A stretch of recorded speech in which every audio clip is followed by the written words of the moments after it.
Everybody looks like they're ready to go. So why don't we start a minute early and we'll even maybe get out of here on time. Can't hear me? That's better? All right. I've never been accused of being soft-spoken before, but thank you. I'd like to call this meeting to order. Good evening and welcome to the Rotary Club of Elliot Lake all-candidate night for the 2022 municipal election. It is wonderful to see such keen interest in our electoral process, as evidenced by both the number of candidates and the healthy turnout this evening. My name is Sean Hurd. I'm currently the president of the Rotary Club of Elliot Lake. As such, I've been asked to act as the moderator for this evening's agenda. As some of you likely know, this evening continues a long-held tradition of the Rotary Club, offering a chance for the citizens of Elliot Lake to hear directly from their municipal candidates. I want to thank all of our volunteers for this evening, and I particularly want to thank all of the candidates for running. It's not an easy thing to do. I also wish to thank the City of Elliot Lake for setting up and allowing us the use of the hall. Thank you, Sam. As well, I'd also like to thank Tim Hortons and Foodland for their sponsorship of the refreshments and the Elliot Lake Food Bank for being here collecting donations. Please support them.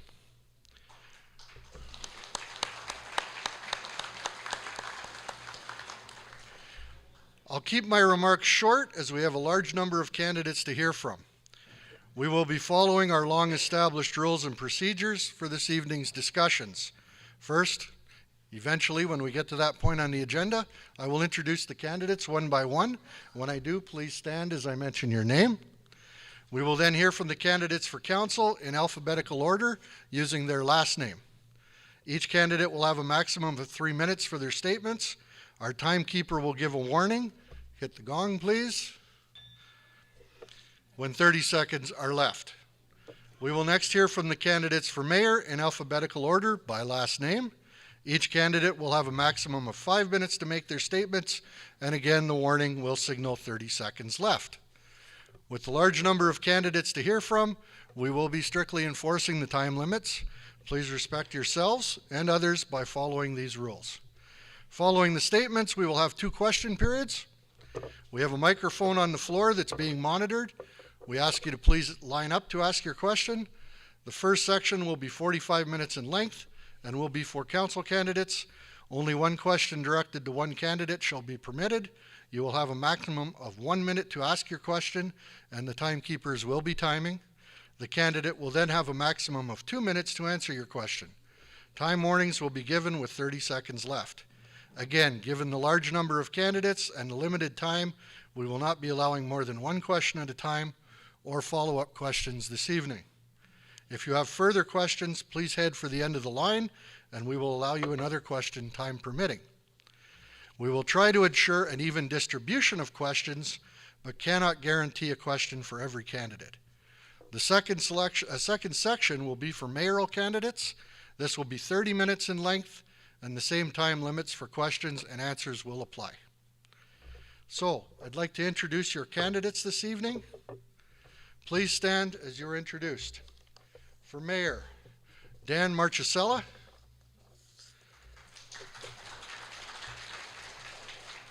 Chris Patry. Geraldine Robinson. And Mike Thomas. And your candidates for council in 2022, Tammy Brown, Rick Bull, Sandy Fittimore, Charles Flintoff, Bruce Ibbotson, Gary Kirk, Len Kucha, Richard Lauren, Helen Lefebvre, Norman Mann, Luke Morissette, Margaret Pollard, Meryl Seidel, Tom Turner, Tammy Van Roon, Andrew Wannen, and Ken Young. So without further ado, we'll go straight into the address by council candidates. These will be 3 minutes in length, and we will start with Tammy Brown. Is it on? Oh, sorry. Well, go ahead, Ryan, you're better at this than I am. The young understand technology much better. Oh, I think that's on. Can you hear me now? Okay. Good evening, everyone. My name is Tammy Brown, and I am running for council. This is close. I would like to thank the Rotary Club and thank everyone who came out tonight. If you are here, that means you are invested in Elliot Lake's future, as am I. Why am I running for council? Well, I agree with many of you in the community, and that is we need change. This will start by ensuring we have the right team to create a positive impact. When it comes to infrastructure, I will say it again, we need a full review in this department. I understand that Band-Aids are not a solution. I also understand we cannot simply afford new builds due to lack of maintenance.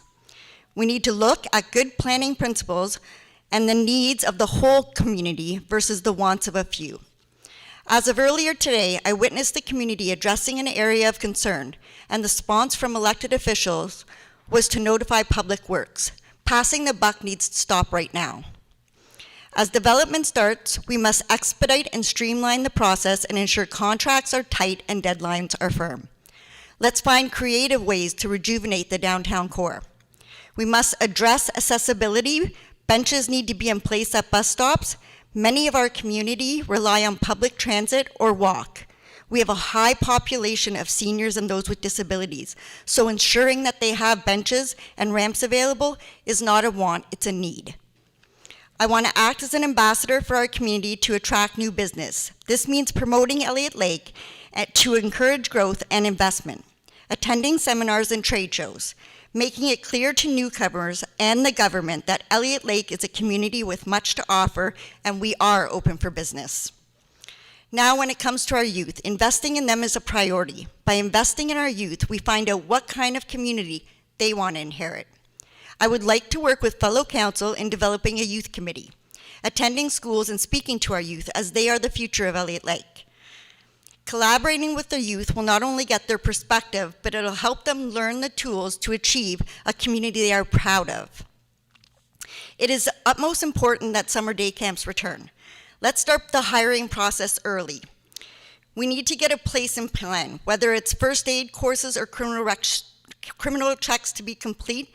This again is investing in our youth, as well as showing young families and the working parents that the community hears them and supports them. We need to continue to work alongside our first neighboring nations community on a peer-to-peer level. Their fight is our fight, and if we work together, we can achieve great things. I know there is much to be done, and it won't happen overnight, but I want to assure you that if elected, I will work hard for the community and be the voice that you all deserve.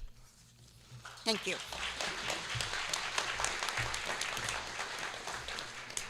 Thank you. Next, we'll hear from Rick Bull. Just a little louder on the gong, Rick. Good evening, everyone. I'd like to thank the Rotary Club and everybody for putting this, and for you for coming, and everybody for putting this event on. My name is Rick Bull. I've lived here for 55 years, and I have seen this town boom, bust, and boom again, and we need another boom. We are resilient people. I am married. I have a son and daughter and 4 beautiful grandchildren. I worked for the taxpayers for this city for 40 years. I worked in the arena, parks, and public works. I have a good insight in how the city operates. I had multiple contacts with citizens, the groups, and businesses. I have prepared and managed budgets with a 5-year forecast. My goal as a councillor would be to see Elliot Lake as a prosperous community. I see Elliot Lake as a community with a good mix of seniors, young working families, and striving businesses. A strong arts community with appropriate venues is vital for our community, not only for our well-being, but to attract people to move and live here. I am optimistic that our roads and infrastructure programs will progress well, considering the consensus of all the candidates. A new arena is a definite project. We need to increase our tourism potential by following up on new initiatives. A walk-in clinic to help relieve the stress in our emergency room and to provide health care to those without a family physician. And we have seen progress with the Elliot Lake Health Team providing nurse practitioners starting this week. The return of summer day camp by posting for the appropriate positions.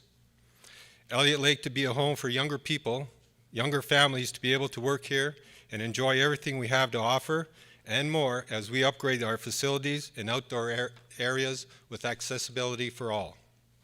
We must attract new businesses to locate here and set up shop. I would like to pursue a department store to serve our basic needs and other retail to keep shopping in town. We need to promote residential development and affordable housing and add a developmental charge that will help recover a portion of the expenses, such as parks and water and sewer for the construction. We need a good strategic plan to get there. I will collaborate with council and citizens to get to where we need to be. Council should work together and be respectful of each other. Council should provide the leadership we need to move forward. If elected, I would work for you to the best of my ability. The trust you would have placed in me would be something that would affect me profoundly. We want to attract more people, but we still must look after current residents and make your needs achievable. We need to move forward. You and I want the same things for Elliot Lake to grow. On October 24th, vote for me to represent you with honesty, integrity, and determination. Vote for Rick Bull. Thank you.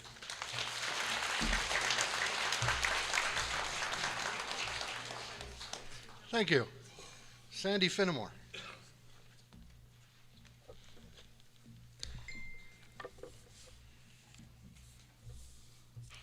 Hello, bonjour, Annie. First, let me thank the Rotary Club for once again stepping up to the plate and hosting this important community event. I would also like to thank everyone that came out tonight. This is an important process. 43 years ago, my husband David and myself moved here with our then 2-year-old daughter Jody, and then added 3 more kids, Maggie, David Jr., and Pamela, to our family. Our children received a top-notch education here that 2 of our grandchildren also get today. This is our home. The values we live by are very simple. In order to receive, you must first give, and that is the manner in which our family lives. My children and grandchildren know that if you want Christmas to happen in our house, you must first participate in the annual food drive. Many people have asked, why am I running? And it is a very simple answer. I'm running because I believe my job is not done yet.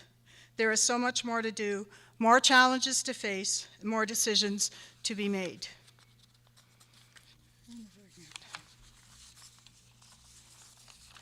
We're sitting at the edge of what is a very exciting time in Elliot Lake. We've had a positive population growth of 7%, which tells us that we continue to have something positive to offer.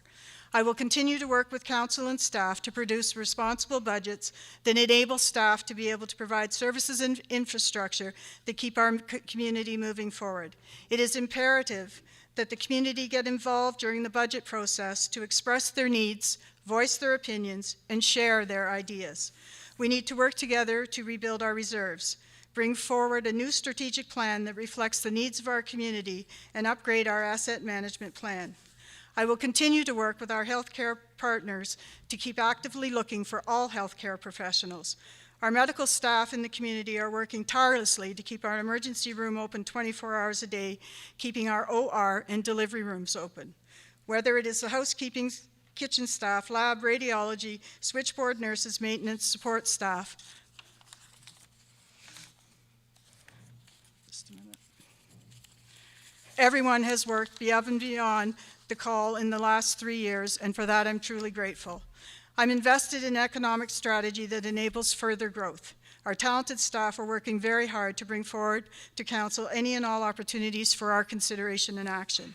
I'm committed to working on ways to get our needs and voices heard in Ottawa and Queen's Park. The downloading from the feds in the province needs to stop, and we need to continue to lobby for more funds for the needs for our community.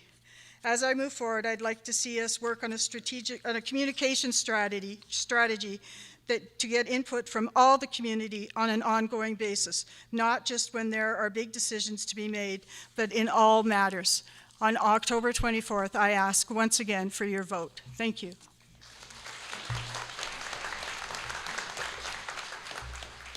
Thank you. Charles Flintoff. Good evening, everyone. Thank you for coming out tonight. I am honored to be here. I was born and raised in Elliot Lake. My parents, Carl and Jackie, ran a successful business here for 38 years. Both were involved in the community, and my passion for this city comes from them. I have over 40 years sales experience, and I pride myself on effective communication, negotiation, and problem-solving skills. I recognize that we need doctor recruitment. Over 6 million Canadians do not have a family doctor. When the opportunity comes to showcase our city to a potential physician, we need to have diverse amenities to be able to compete with other municipalities. This is one of the reasons we must not let our existing amenities fall into disrepair. The arts community has been without a home for the past 3 years. This requires our immediate attention. A lack of cultural diversity will deter doctors, young professionals, and future retirees from moving here. Furthermore, the infrastructure on the older parts of town is over 55 years old. When we repair a roadway in those areas, everything needs to be changed. Sewer mains, storm drains, and water mains. That in turn makes it 3 times the cost of just doing an asphalt surface repair. We need to devise a proper plan to stay on top of these repairs within our budget. In addition, promoting tourism will help our local businesses. Tourism will put us on the map to young families vacationing. Also, future retirees are considering a change in their retirement years. We need to present what Elliot Lake has to offer. It is truly a jewel in the wilderness. I would like to tell a quick story, a lesson learned from when I was 8 years old growing up in Elliot Lake. My Aunt Collin, one of the first women councillors of Elliot Lake, had an idea on how to beautify the downtown core. She approached the other councillors and offered to organize volunteers to plant flowering crabapple trees in the downtown core if the city would subsidize the purchase. I think they cost around $5 a piece. This was passed at council, and over a couple of weekends, young families of women, men, and children planted trees. It was a real community spirit event. Around the end of May every year when I go downtown, I still see many of them in full bloom. It always makes me think that with hard work and perseverance, you can make positive change happen. If I'm elected, I will do exactly that for the citizens of Elliot Lake. Thank you very much.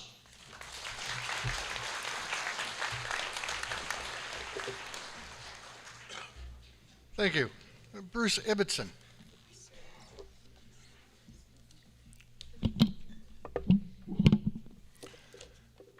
Thank you to the Rotary Club for putting on tonight's event.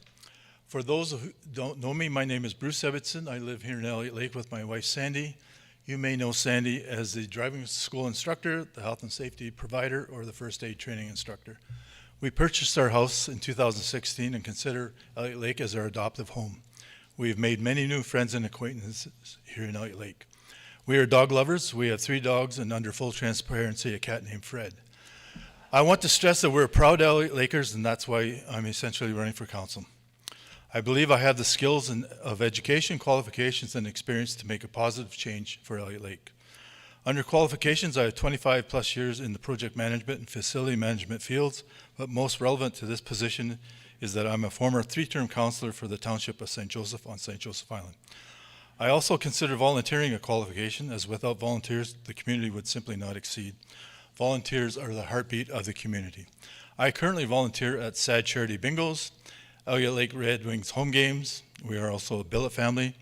I'm a trustee for the St. Joseph General Hospital, and I'm a member of the St. Joseph Island Planning Board for some 20 plus years now. I retired at the end of February 2022, but continue to work as a part-time 1 to 2 days a week as a consultant in the energy sector as a senior project specialist. I have time to be a counselor. I envision a new Civic Center Arts Hub being built on the current location of the Elliot Lakes Public Works Yard on 108 across from Rona. Backing onto the lake, the new Civic Center would be the state-of-the-art facility that would be the first major center that people would see when they come into town. The former Civic Center would be the location of a major hotel-motel chain that was needed to meet the demands of increased tourism.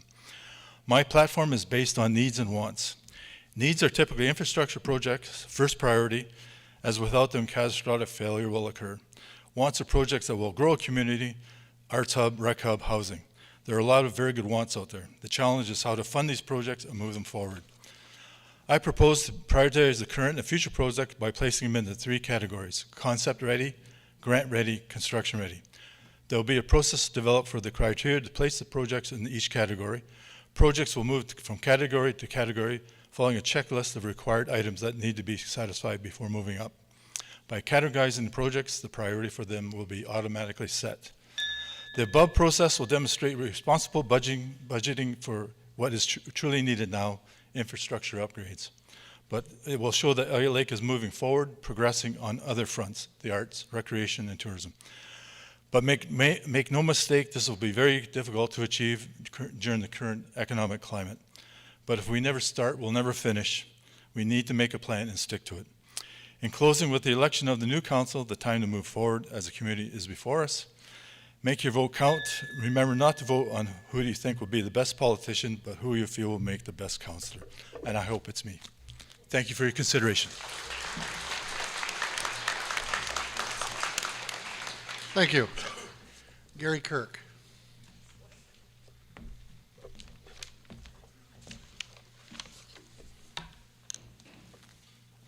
Can I lift this a little bit? Yep. Thank you. Good evening, folks. Thanks for coming out tonight. Thank you for Rotary for hosting. My name is Gary Kirk. I'm a resident of Elliot Lake. Do the domestic stuff first. I've been coming here for probably 55, 60 years to visit with my family and chase lake trout around. I'm a Toronto guy.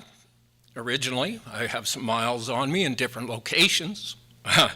I'm not a business guy here. I don't own a business that needs supporting. I didn't go to school here, nothing. I'm part of one of the new group that played a part in the renewal of Elliot Lake. I'm that guy, you know, the change you've been telling me you want, I'm him, in part. The word renewal is something I used at another meet and greet the other day, and it's important. All right, I can't cover all the different issues that are in front of us in 3 minutes. Simply can't be done. The first thing that needs to happen, new council gets set, you need to start working on a strategic plan that makes sense and it's saleable to the community and to other levels of government that are going to help us get there. All right, we need to be to the point real quick. I mean, you know what? There's issues going on here. Our infrastructure is crumbling, and it needs addressing. Part of that infrastructure that's crumbling is owned by people. I don't know why they buy it.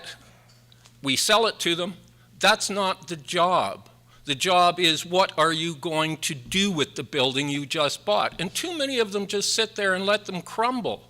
This is part of the problem.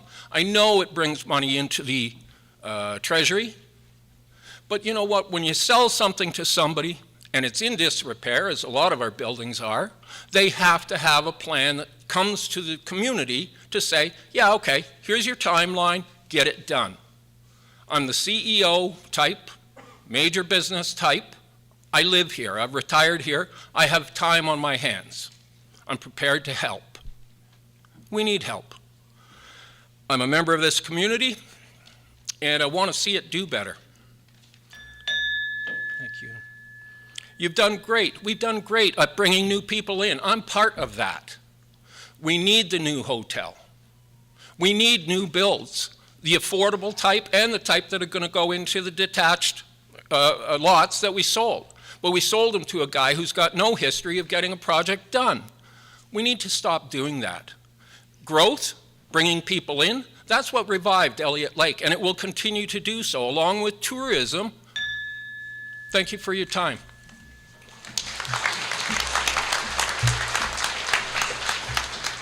Thank you. A couple of housekeeping items. One, I'm guilty of it as well, but at Rotary we have a process whereby if you don't turn your cell phone down, you make a cash donation.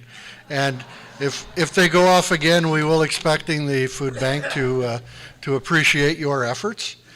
John, you also have a banner up here that's trying to escape its moors. If you could give the left-hand side of it on my left hand a quick wrap, that would help and not take out the media table. Len Kutchaw. Sorry for that, Len, but we had to do the cleanup.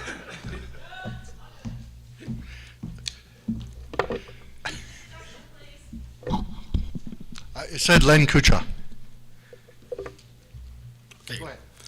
Good evening. At first, I would like to thank the Rotary Club for hosting this event and for helping the food bank with their effort to feed the hungry. For those of you who don't know me, I'm Len Kutchaw. Our city is at a crossroad. We are an aging city with an aging infrastructure.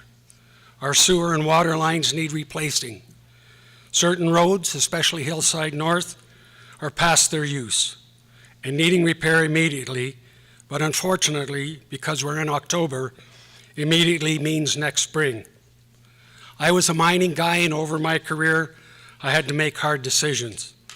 I have many years' experience working in loss prevention programs that identify what happened, how do we prevent it from happening again, and how do we move forward. Using that as a starting point, what has happened to Elliot Lake is simple. Repairs have been deferred, leaving us now in a state of having to fix or replace almost every major infrastructure the city owns. The question then becomes, how do we stop this from continuing? We move forward by conducting in-depth planning, by prioritizing short, minimum, and long-term goals. We publicize these goals so that Elliot Lakers can see what council plans to do and by when. You get to hold council accountable for its actions. I was asked where I see the city in 10 years. I see a vibrant and diverse city where both young and not so young are able to access services they need and want. I see consistency. This means having regular town hall meetings where issues vital to the citizens are discussed and heard. I see transparency, where people know how council works and don't feel council is hiding decisions because they're behind closed doors. I see action. Let's rebrand our city. Let's see ourselves not as a retirement city, but as a city for healthy living. We need to attract industry. Why not use what we have, our natural surroundings? Why not market ourselves as a major tourist destination? Why can't we have a welcome center? Why can't we have a pool with therapeutic facilities to be used by those with medical issues, a new arena, and an arts center? The answer to these questions is we can have these. We can't have them tomorrow, but we can start planning now. It's time for change. I want to be part of that change. I'm willing to work hard to see that change takes place. I ask for your vote on October 24th. Vote for me is a vote for the future of Elliot Lake. Thank you.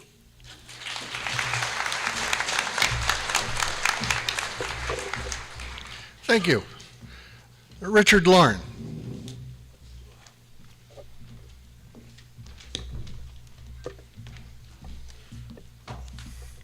I'd like to thank all the members of the Rotary Club for putting on this event. I'd like to thank all of you for coming and listening to what we have to say. We have a great lineup of candidates to vote for. It's a difficult decision to make, but hopefully we get there. So I'm born and raised in Elliot Lake. I came back to retire at 49 years old. I had a discussion with my wife that we need some growth in our city, and we definitely need some industry.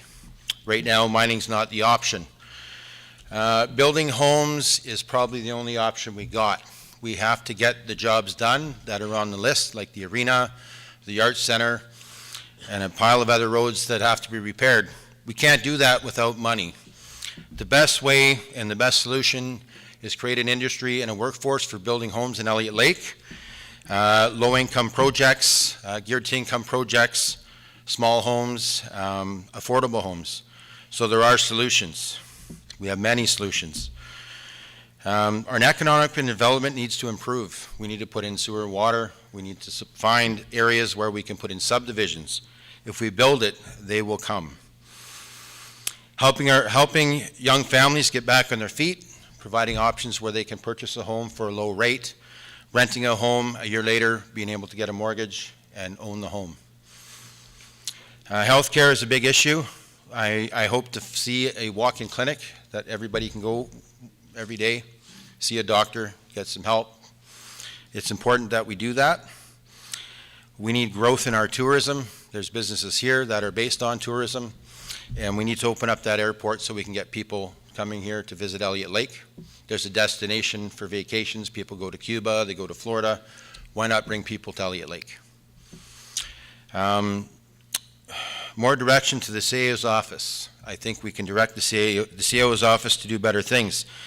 We're paying millions of dollars to do a $500,000 repair on the street. If Acon or other companies come in, it costs 3 times as much money. Why are we not hiring staff in Elliot Lake to do those jobs? Providing jobs in Elliot Lake, saving money is imperative. We need as much money as we can get to get all these other projects done. City property must be surplused. It's been a halt in sales. It's hard to get lots sometimes. People don't know the lots are available. We need to surplus that land and help our city grow. Outdoor access is also important, and parks and rec. We need to provide better options for younger families to go out and do stuff and open up other outdoor rinks and things like that for our community. Hopefully I get enough support and I will work for you. It's my job to represent you, and you are our sounding board. We need to hear all your voices. Thank you.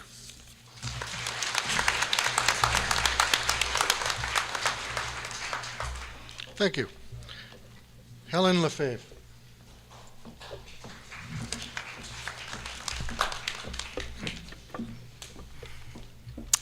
Bonjour, I'm Helen Lefebvre, born Hélène Plamondon. I am the proud mother of 5 children and 3 grandchildren with my partner Michelle. I am fluent in French and English. I was raised in Elliot Lake. I left at the age of 19 to attend Queen's University. I was in senior management in Toronto for over 25 years. Some of my greatest accomplishments include I was part of the team responsible for the expansion of Toronto Pearson Airport, the 2nd largest construction project in Canadian history, where I was responsible for over $80 million in budgets. I worked on the electronic health record across Canada for over 10 years.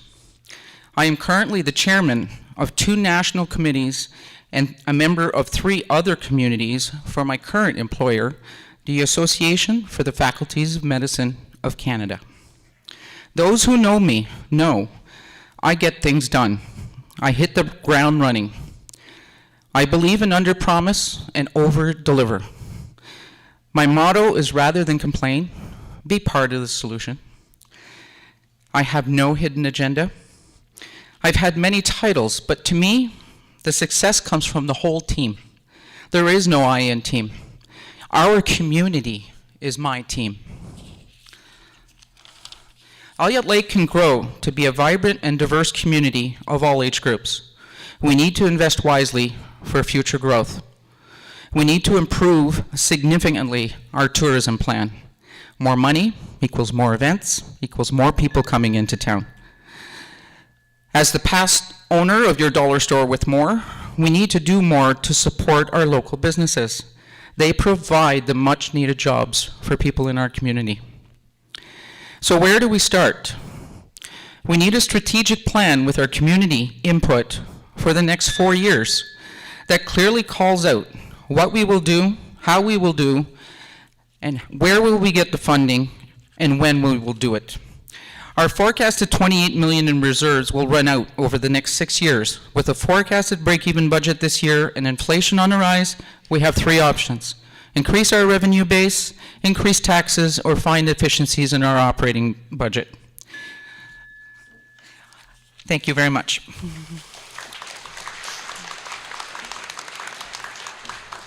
Thank you. Norman Mann.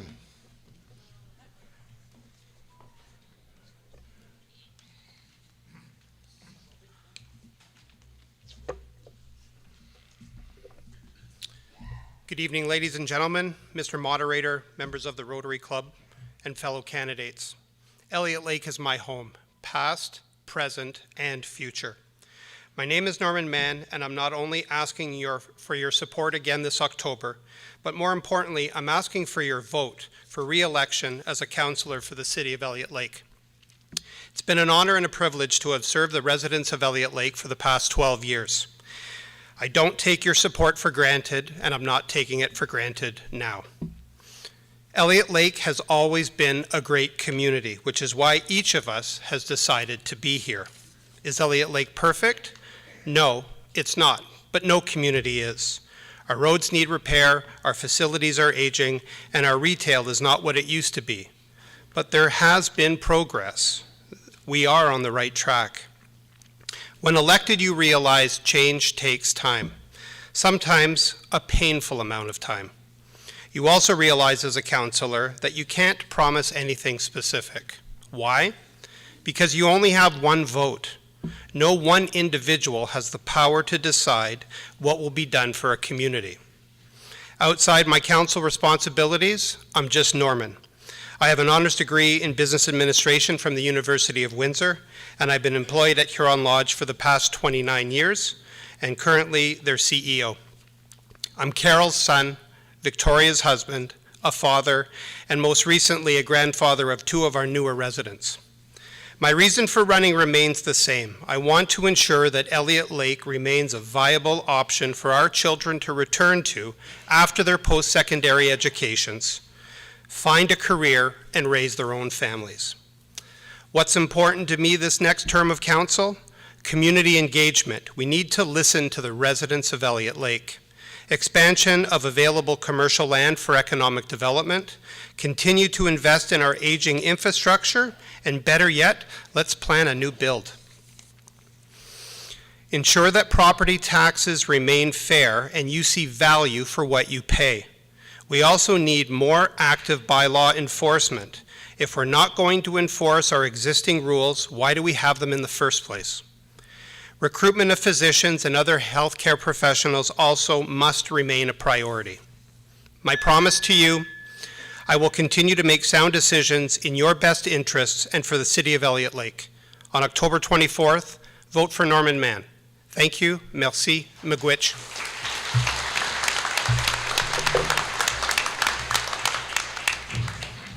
Thank you. Luke Morissette.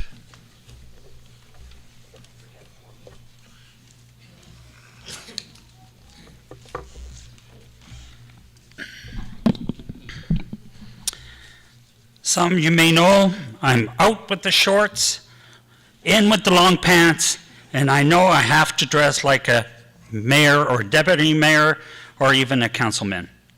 Ladies and gentlemen, thank you for coming out tonight. I'm a resident of this community for 63 years, a businessman for 26 years.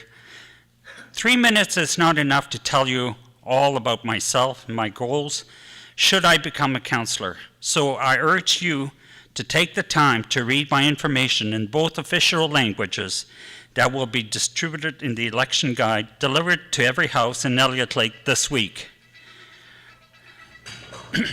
From a new art center to repairs to our infrastructures, youth and summer programs, keeping our city buildings safe, road repair, and so much more with a limited budget to operate, I hope to bring positive results for you, the taxpayer. That is my goal. I won't stand here tonight and promise you things that I may not be able to deliver, but I can tell you that I will work hard, listen to my fellow councillors and mayor points of view, and make the best possible decision I can on the subject at hand. We need a council that will work together, make a list of goals and achieve them. We need to increase our tax base, either with new waterfront project, new buildings, or new industries, whatever size they come in. Elliot Lake is a resilient community and a progressive community. And I know we can revive our economy and plan for the future. I look forward to being active part of this Elliot Lake future. So on October the 24th, I'm asking you for your support. Vote Luc Morissette for council. Elliot Lake, c'est mon chez-moi pour 63 ans. Propriétaire d'une fleuriste pour 26 années, dès le début du tour de 4 ans, nous devrons fixer les objectifs réalisables et avoir un conseil qui va travailler ensemble pour le bien de la communauté. Que ce soit des réparations des rues, programmes de jeunesse, nouveaux centres des arts, réparation de l'aréna et piscine, nous devrons augmenter notre assiette fiscale. J'espère de faire part de cette décision importante. Je demande votre appui pour le conseil. Votez Luc Morissette. Thank you to the Rotary Club for hosting us.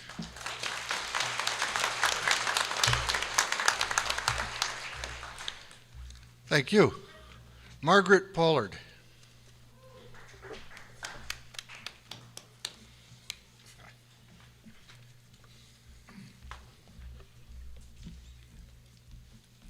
Good evening, everyone. Can you hear me? That's good? You just lean in. Lean in? Okay. There you go. Oh boy, I thought random calling of names was tough. This was even tougher because I knew when I was being called. Just a little bit about me. I've been in Elliot Lake a little over 4 years. Moved here just before the last election. People have heard me say that I followed my daughter and son-in-law to Elliot Lake, and it was really that I followed my grandkids. So my daughter and son-in-law moved with their family here from the GTA, seeking a better work-life balance, and they did find it, and they're thriving. I came with them, and I actually moved up here a couple months after they did. I was lucky enough to find a home 2 doors down from them. Don't ask my son-in-law if that's ideal, but I think it is. I'm happy. I also found once I moved here that I needed a work-life balance. I didn't know it at the time, but I did. My daughter and I started a small business up here. My son-in-law started a small business. I guess we are kind of what the future of Elliot Lake is kind of looking at. We're the demographics, the young people that are moving up here to find that work-life balance, and it is available, it is achievable. We all know what Elliot Lake needs. We all know what the problems are. There's no debating that. We know that the infrastructure is failing. We know that we need and deserve a recreation hub. We need and deserve a proper arts and cultural center. There's lots of things on the wish list. I can't promise that that's all going to be achieved in the next 4-year term. What I can say is that I would love to be elected, and I would love to work with any of these fine candidates that are here before you this evening. I would work collaboratively with them. We have to work together as a team. That's most important. We also have to have a commonality in mind, and that is Elliot Lake, and listening to you, the people, and that's probably one of the most important things. I'm afraid of that bell. It's coming. I also believe that I would not allow any of my personal opinions to cloud my judgment. Oh, there it is! I think that I could work with, as I said, any of these fine candidates that are up here. You get a choice of 6 of us. I hope I'm one of them that you vote for. And thank you very much for coming out. Thank you, the Rotary Club. Good evening.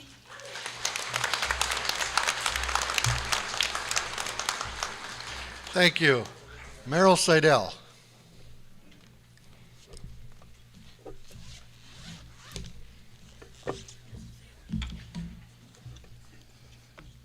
Good evening. I'd like to thank the Rotary Club for sponsoring this event tonight.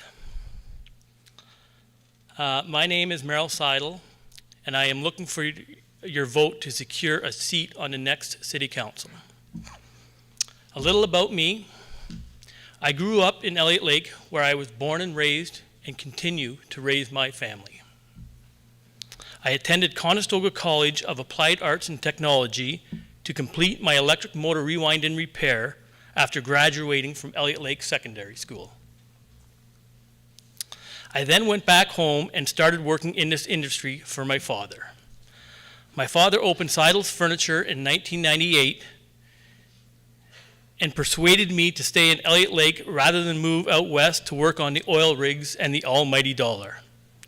I currently run all day-to-day operations of the business and have been doing so for the last 15 years. Some people may be wondering why I have decided to run. It's simple, because I think we can do better. Bettering the community is my greatest interest, and I believe that I could be an essential asset to our council. Some reasons for this are, I believe I have common sense and a team leader. I have the ability to make well-informed decisions. I am committed to Elliot Lake's future. I am financially responsible. I am open-minded to the needs of our community and have respect for all council and staff. If elected, I will continue to work on the following. Growth of our community. My goal is to promote Elliot Lake as a place where present and future people wish to reside. Just over 11,000 people live in our community, and I believe the population could increase because of our amenities that we have here, such as a golf course, ski hill, and our beautiful nature. I will also work on tourism. Elliot Lake tourism can flourish due to the many amenities available here, which include a range of parks, green spaces, walking and hiking pathways, 2 gorgeous beaches, some stores, an 18-hole golf course, a ski hill, all within the small proximity of our downtown core. Youth programs must be worked on. Youth in our community is very important. They are our future leaders who we need to give them the opportunity of returning to this beautiful community. I will also work on infrastructure and recruitment of healthcare professionals. Since our last mine closed in 1996, times have changed. While we once relied on the underground assets, uranium, we now need to concentrate on the above-ground resources. Thank you.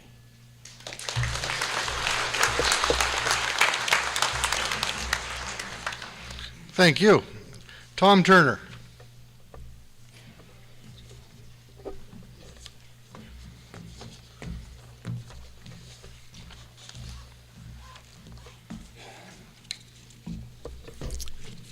Good evening, everyone.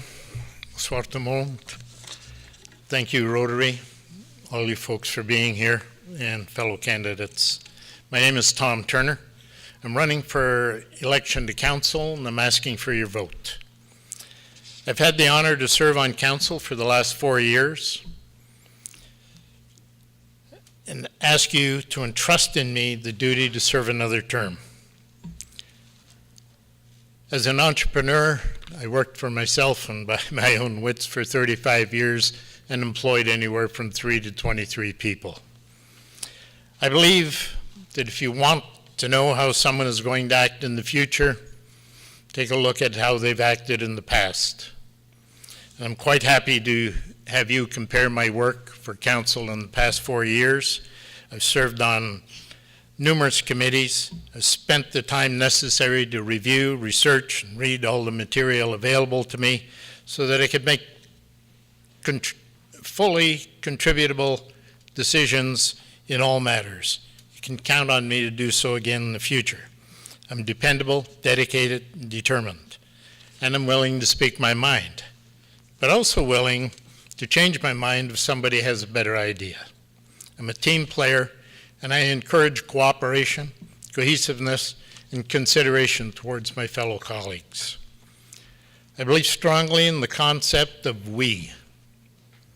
We, the community, all of us. All of us as contributors to the security of our community, to the well-being of our community, and to the future of our community. On the topic of future, well, we have some tough decisions to make in the next term as we go into 2023. Our city is in fairly good financial condition. We have a $28 million reserve, we have very little debt, and we'll be on budget for 2022. Now, those reserves are not there to be raided by a future council just so they can avoid a tax increase and look like heroes. Those monies are there in packets and allow us to pay for the future projects and purchases already approved by councils. Expensive infrastructure, equipment, supplies, water treatment plant, landfill, things that are important to us. We all contribute to the tax levy of $13 million a year. But did you know that a main street costs $9,000 a meter to replace infrastructure and repave? Hillside's 4,100 meters long. I'm advised we're 6,500 taxpayers. Did you know that a mortgage from Infrastructure Ontario will allow us to replace an art center at a price of about $7.09 each a month? Lots more to tell you. October 24th, please vote Tom Turner. Thanks.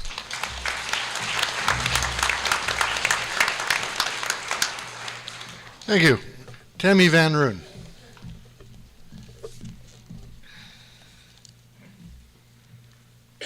Good evening.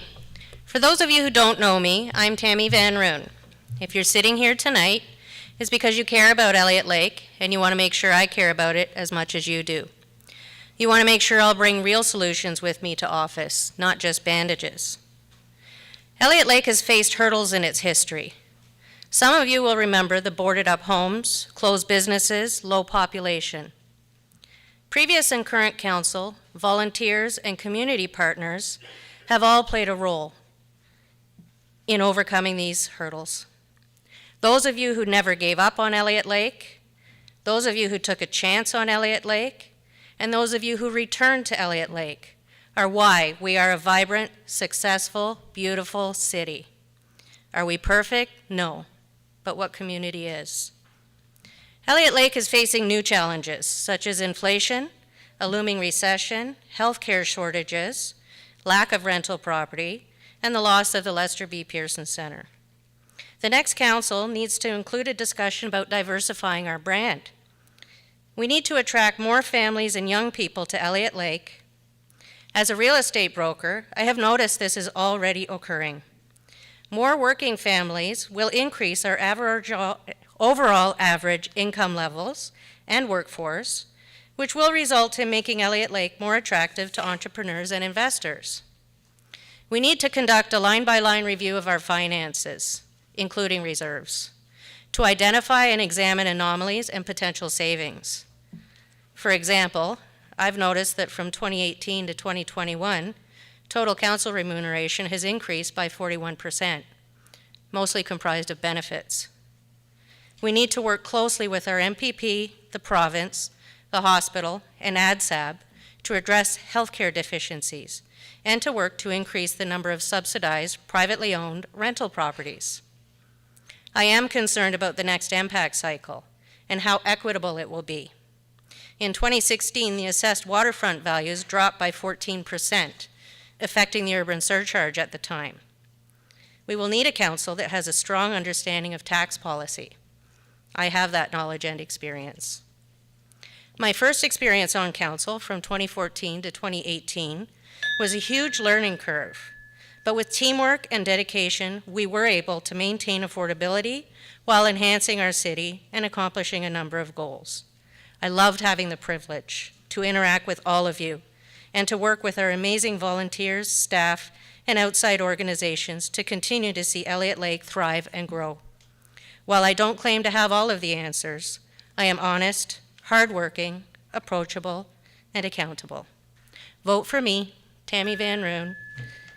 Thank you.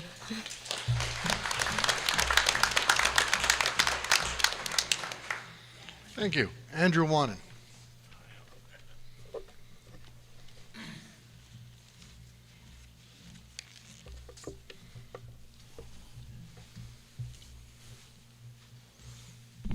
Is that okay there? Good evening. My name is Andrew Wannen, and I am offering myself as an option for the next council. I would like to thank the Rotary Club for hosting tonight's event, and thank you all for attending. I'm encouraged by the turnout. I am a graduate of Elliot Lake Secondary School, and I went on to achieve 2 college diplomas and 2 university degrees, including a Doctor of Veterinary Medicine in 2004. I was finally able to realize a dream to return to Elliot Lake and start a business. Elliot Lake is and has been and always will be my home. In my capacity as a veterinarian, problem solving and communication are key. I must listen, examine and evaluate, and report findings in an honest and straightforward manner. As a business owner, I am in charge of financial and managerial duties. I lead my team with respect, and I conduct myself in a fiscally responsible manner. I am a strong supporter and sponsor in our community. I have reflected on the many valuable lessons from my own startup experience 10 years ago when I purchased city property and had my clinic built. At the last cause meeting, I proposed that a fair and standardized process be adopted by the city outlining steps, expectations, and timelines for the purchase of city property. We could expand this idea further to include standardizing for property surveys, applications for building permits, and the scheduling of building inspections. Because we need new housing, waterfront commercial and industrial expansion. Perhaps we won't have to raise taxes or cut services to accomplish this. The next few years could be used to redirect or reallocate city talent and resources towards planning and preparing for further expansion. We may be faced with a high volume of potential new builds. It seems to be what everybody wants. I think we must look at the business model that was used by the cottage lot development to help guide us here. The lessons learned should be used to help implement a sound strategy for moving forward. If we have these standardized processes, guidelines, and manpower in place, we could continue to realize true benefits for our future. It's clear to me that it is time for change. What I'm promising to bring to the table is my knowledge and experience, my honesty, my integrity, and a high level of caring. And I am a great team player. I'm very optimistic that I will help make a difference. I'm asking for your trust on Election Day. Please vote for Andrew Wannen on October 24th. Thank you very much.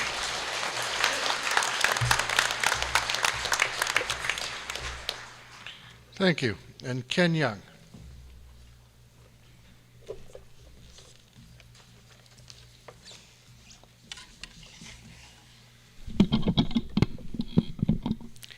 Good evening, ladies and gentlemen. My name is Ken Young. I am a long-term resident of Elliot Lake. I am blessed with a loving wife, 5 grandkids, 2 sons, 1 is a police officer, and my godson, who's an Elliot Lake volunteer firefighter. I have a couple of close friends. As a Shriner, I have spent over 40 years helping children with health issues from various communities. I previously sat on the Bylaw and Planning Committee of Elliot Lake and on an advisory committee at Queen's Park. I hold multiple motor vehicle, truck, and coach licenses, and I am a specialist in fleet management.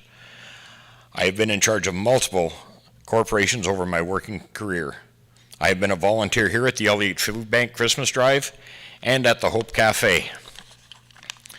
The community has voiced a need for a walk-in clinic. I believe that our doctors and nursing staff at the emergency department are overworked. When children come home from school or mom and dad come home from work, often a trip to a clinic would be sufficient to determine minor ailments and treatment rather than tying up emergency room space. One of the municipal infrastructures that are very, very open is that we need public transit to run until 10 o'clock at night. A lot of young people and a lot of people do not have vehicles. We know that our roads are in disrepair. To go forward in a timely manner, we must look at our studies and project what we have on hand. If we need boots on the ground to operate, hire them. If we need an engineer, hire him or her on a contract basis. and get started on the work. No more studies or delays. We must spend our allocated tax dollars wisely. I want to keep the city open and vibrant, a great place to live and raise your family. I have spoken to a few members from the ATV Club, and they're more than interested to bring tourism dollars in and raise some money to offset their costs. City-sponsored events would help the outdoor venues. I attended a council meeting at City Hall on June 27th where a presentation was made by an OPP expert, Sergeant Withrow, explaining the police service cost to the council. Councillor Chris Patry asked what cost would we save if we took our building back, and would we have the same level of service? Sergeant Withrow advised it would not change as the officers are still patrolling and everybody's dispatched anyways. This is a great opportunity for us to take back our detachment building. We can save a great amount of money each year without losing any service. Thank you to Councillor Patry. We would then house our museum and our welcome center in the building next to City Hall in downtown Elliot Lake. With both of these concerns looked after, we can then concentrate on our new arts center on 108. In closing, I am a firm believer that the public should have a voice in our community. I'm asking for your vote on October 24th. Together with your help, we can do this, and a bit of common sense thinking. Thank you.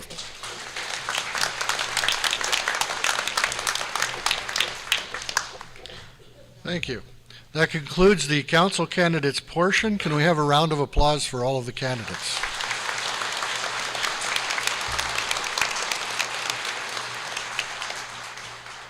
And without further ado, we'll go into the address by mayoral candidates.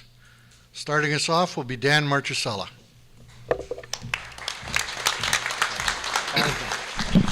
And you have 5 minutes. Beautiful. 5 minutes isn't much. I'd like to thank you all for attending this evening, and a big round of applause to the Rotary. Please, right now, you'll take up 10 of my seconds. Good evening, Elliot Lake. Bonjour, Ani. My name is Dan Marchesella. Friends, family, and newcomers, welcome home. Born and raised in Elliot Lake and having completed my education in business, I left to proudly serve our country in 2003 with the Royal Canadian Dragoons, Canadian Armed Forces. After being injured while on tour in Afghanistan, I returned home in 2012 to raise my family in the safe, vibrant community. Unfortunately, within a week of purchasing our home, the community was faced with one of the greatest tragedies it's ever seen, and one that was completely avoidable. This tragedy devastated our little city, resulting in mass housing and rental vacancies, decline in property values, business closures, and mass exodus of the population. 8 years ago, you did vote for change, but that change doesn't happen overnight. It's been a long journey. Since being given the great honor to serve you in 2014, my team has been involved in rebuilding the city's reputation, changing the marketing approach. This teamwork has led to more new commercial builds than in the previous 3 decades combined. Starting with 2 vacant mall sites, we did the work to get the Pearson Plaza built and now have control over the former mall site, which I continue to have a vision for. Now, with almost every industrial commercial space sold in town, we will continue to see massive growth over the next 4 years. Our homes and apartments are now full, with an unforeseen need for new housing and apartments, which will be built over the next 4 years. Another first for Elliot Lake in over 4 decades. The stats show that the population has actually grown for the first time, again in over 3 decades, by 7%. We've also taken the city from a financial hole and operating deficit to reserves in the area of $28 million, ready to go back into the city's infrastructure, its roads, its trails, and its parks. I've proven that working with your senior management team instead of against them gets results. We have accomplished more upgrades to the parks, boat launches, trails, roads, critical infrastructure, and facilities than previous administrations. We did this as a team and continued during a time where the whole world lost 2 years combating a pandemic. We've created strong relationships with our First Nation neighbors and our provincial counterparts at Queen's Park. My door has remained open to all residents and to potential investors, local or not. Well, my job's not done yet. I've set new goals for the next 4-year term, and with your help and a solid council team, we can continue to grow. The first priority of new council should be reviewing and updating the city's strategic plan, setting goals for the next 5 to 10 years. But this cannot be done without your input. We need your input for this to ensure that the overall needs of the whole community are met, regardless of your age, demographic, or background. We need to continue to work with our First Nation neighbors towards better relationships, commonalities, and shared goals for the future of both our communities. We can continue leading the way towards reconciliation and look towards developing mutually beneficial partnerships that will give our children and our grandchildren something to be proud of. The city is finally moving in the right direction with critical infrastructure repair, roads, 6 roads being done on my watch. But I believe with proper planning, we can also double down and see more roads being repaired that don't require the underground infrastructure. It's also time to invest in commercial development at the airport to create more jobs and a greater tax revenue. We need a council that will stop talking and take action now on replacing our much-needed recreation, arts, and cultural facilities. It will not get cheaper by waiting longer.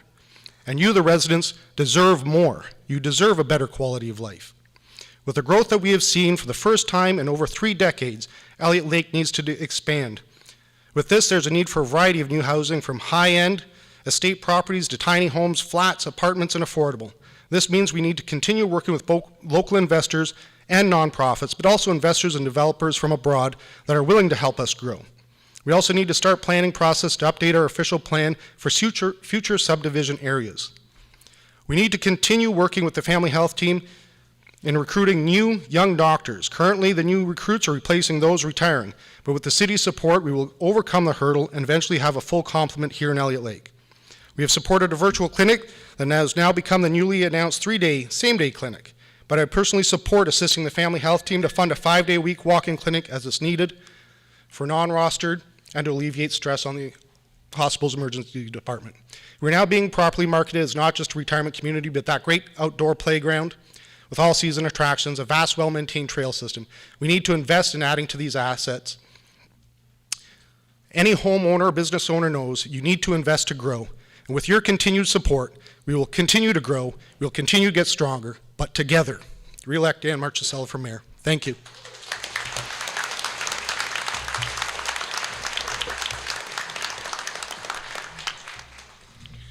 Thank you. Chris Patrick.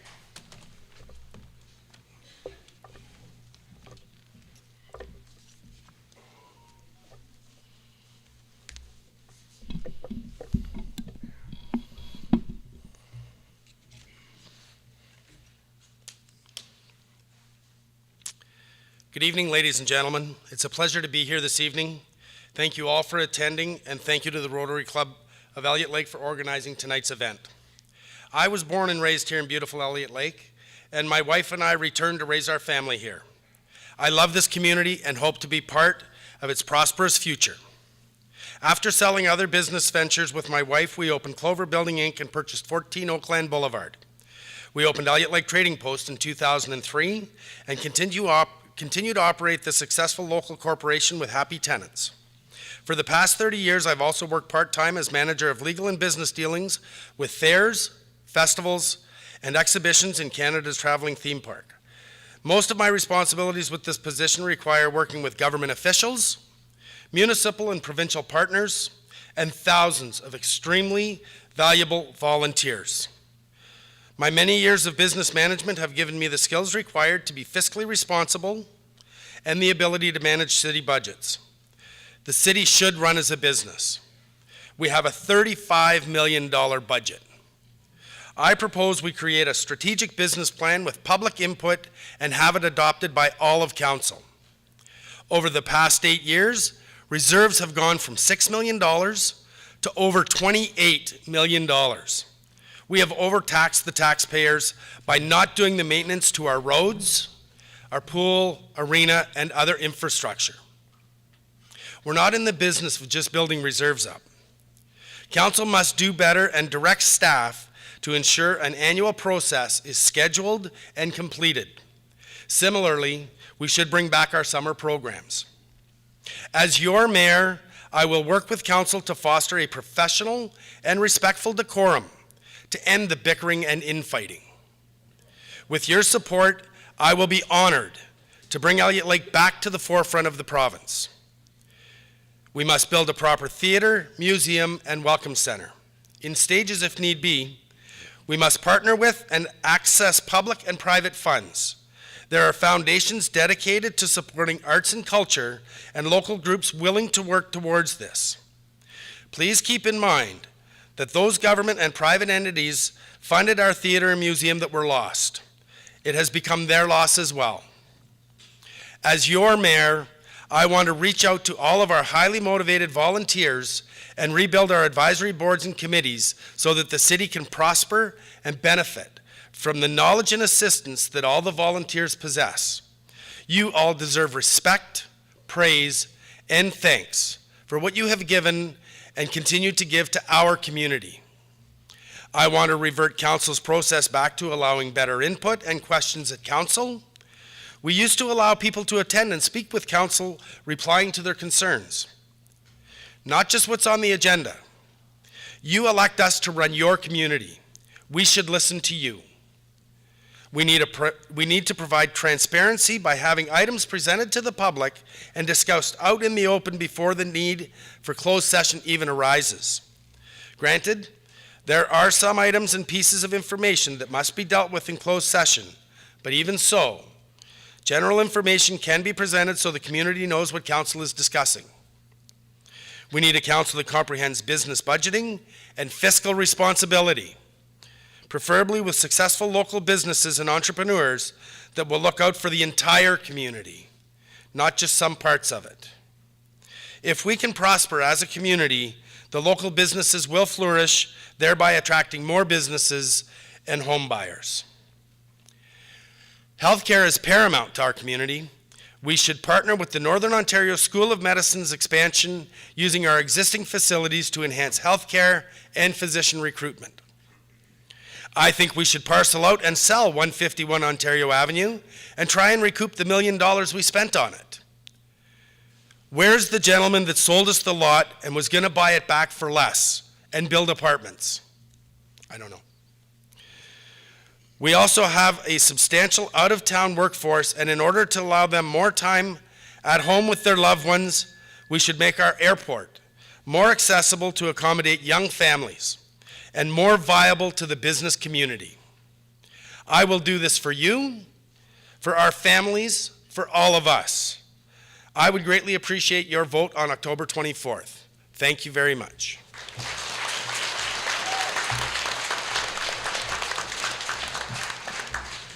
Thank you. Geraldine Robinson.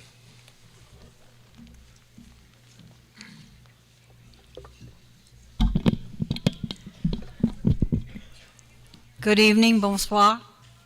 Thank you for coming. Thank you to the Rotary Club. I'm Geraldine Robinson, and I'm asking for your vote to become the next mayor of Elliot Lake. I have been a resident of Elliot Lake for 8 years, actively involved in the community, past president of the Hospital Auxiliary, past director of the Food Bank, director of Diversity Canada, volunteer at St. Vincent de Paul, and chair of the Elliot Lake Warming Center. My experience in municipal government includes 2 terms on the Township Council of Beckwith, a municipality south of Ottawa with a population of 7,000. As a councillor, I served on the Financial, Planning, Fire, and Recreation Committees. I was chair of the Economic Development Committee.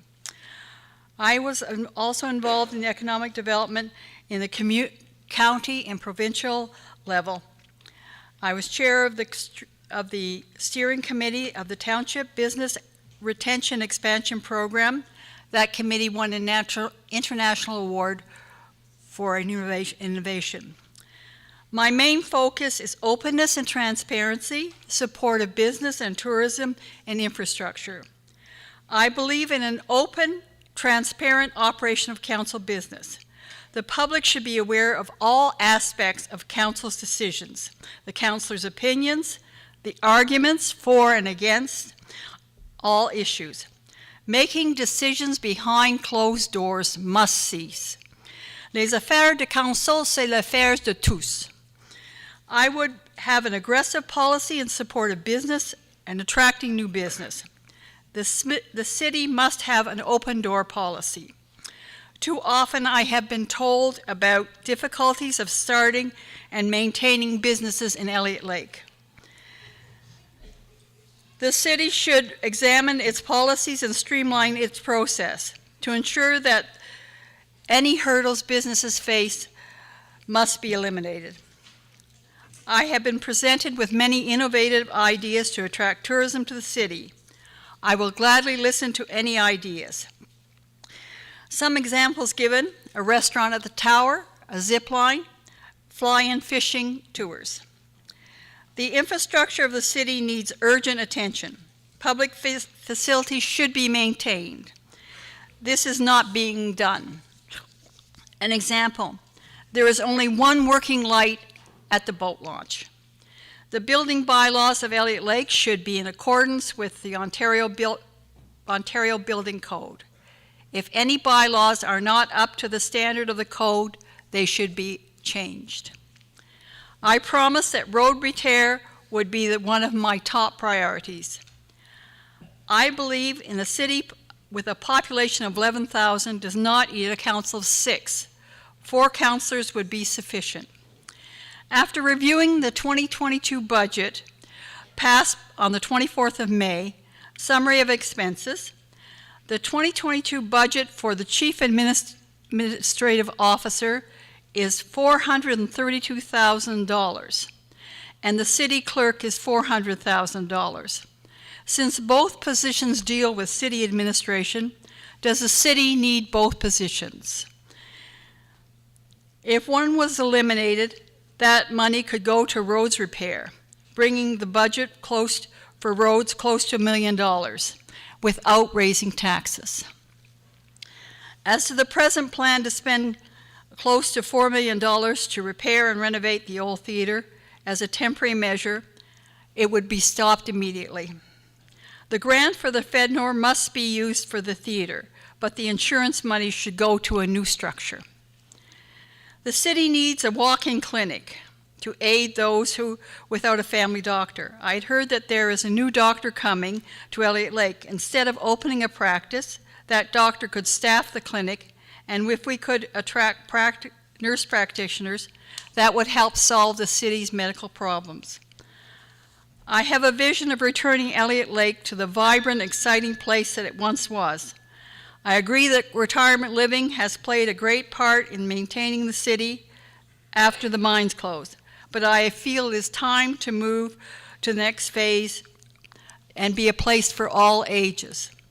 I promise that I will work hard to achieve these goals. I will listen and make sure that the rules of government are followed. Thank you for your attention.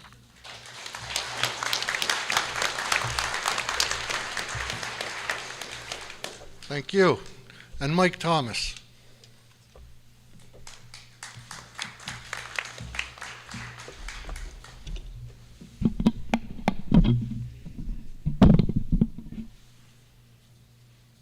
Thank you to the Rotary Club of Elliot Lake, and thank you everyone for coming out tonight and those watching on the live stream this evening. My name is Mike Thomas, and I'm running to serve our community as the mayor of Elliot Lake in this year's election. Over the last 2 terms, we have accumulated too many problems that stop things from getting done. Our local government has become dysfunctional. The divisions between leadership and the community cannot continue. The number of candidates running in this election acknowledges the need and desire for hope, change, and action. My decision to run for mayor was made after reviewing the skills, abilities, and character required to chart a new course for our community. We need leadership that listens, cultivates relationships, and prioritizes the use of resources to move us forward within our means. We must address the needs of our city before we can address the wants of the community. I did not make this decision lightly. I consulted with many business leaders and colleagues prior to my decision to run for mayor. I spoke with people who knew that I disagreed with my point of view on other issues. These conversations resulted in a consensus that I was well suited to unite the community and get us back on track. We must move forward while honoring the past, managing the present, and planning for the future. Over the last 2 terms of council, I have worked to inform the public of important decisions online about council and committees. I have asked questions for the community and made submissions during lockdown to provide input in the public's behalf. This was met with removal of the public question period. The first item on my platform calls for restoring the public's voice at council meetings. My vision for the future of Elliot Lake is one where our council empowers the members of the community it serves to have a voice and to participate in the decisions with us in order to shape a better future for everyone. People that know me are aware that I have been an advocate for seniors, people with disabilities, and dogs for many years. These are my passions that I invest my energy into so that I make a difference. I have been active in the community assisting organizations, businesses, and individuals behind the scenes.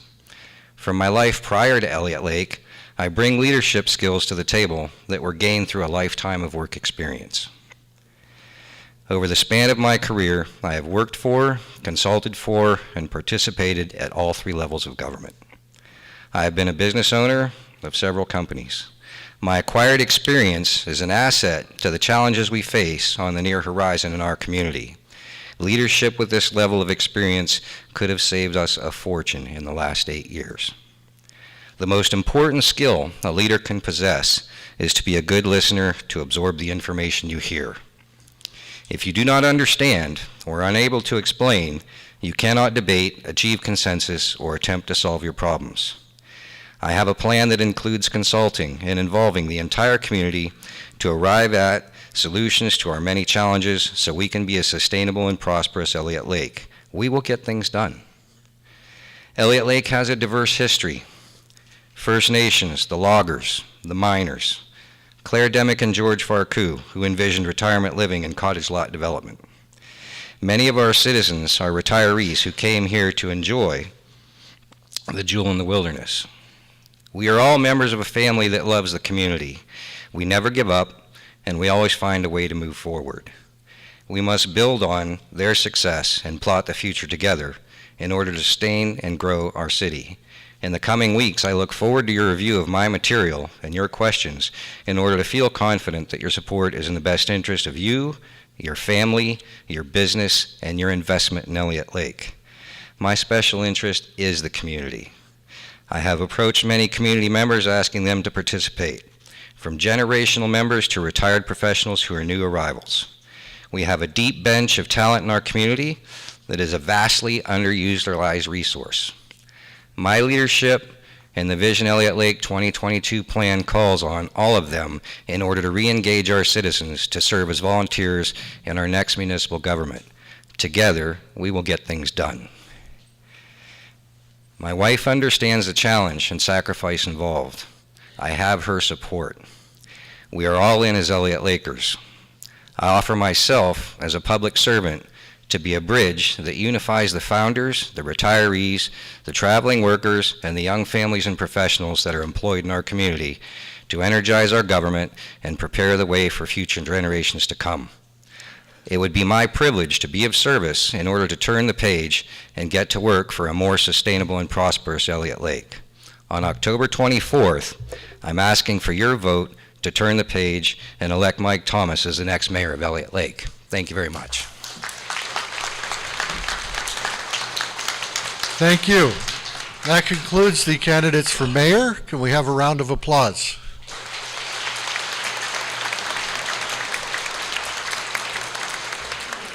I want to thank you all for your statements. I want to thank you all for your interest and patience. We're on time, so we'll take a break right now and return at 7:40 if everyone can be seated and ready to go.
She's here.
Okay, so we're ready to get going again.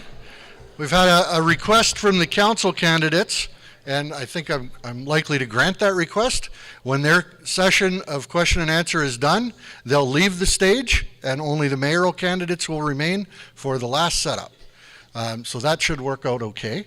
Just a reminder, we're doing 1 minute to ask a question, 2 minutes to answer a question. They will be timed the same way we have been. We're going to try and get as many questions through as we possibly can. 1 question per person to a candidate, not to all the candidates. So 1 person, 1 question to 1 candidate, no follow-up. If you wish to ask another question, please go to the back of the line, and if we have time, we'll grant that request as well. We've got 45 minutes for the first session, 30 minutes to ask questions of the mayoral candidates, and then we'll go from there. Everybody clean? I believe it says 30 in the rules and procedures. Sorry, we're using the rules and procedures that we've used for the last how many years? 20 years? Something like that. So in order to keep it fair and equitable, we're doing the best we can. So if anyone has questions to ask of the council candidates, I would ask that you line up against this wall. We have lovely hosts at the back who will guide you up to Dr. Arnold, who is handling the mic duties this evening. And please introduce yourself when you come up. And don't be shy.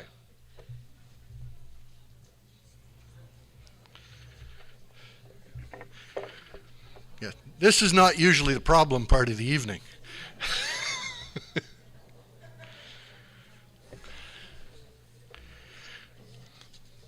Make sure you introduce yourself, Linda. What did you say? Don't you love small towns? What did you say? Don't forget to introduce yourself, Linda. Oh, thank you, Sean. I'm Linda Fredette. My question is for Charles Flintoff.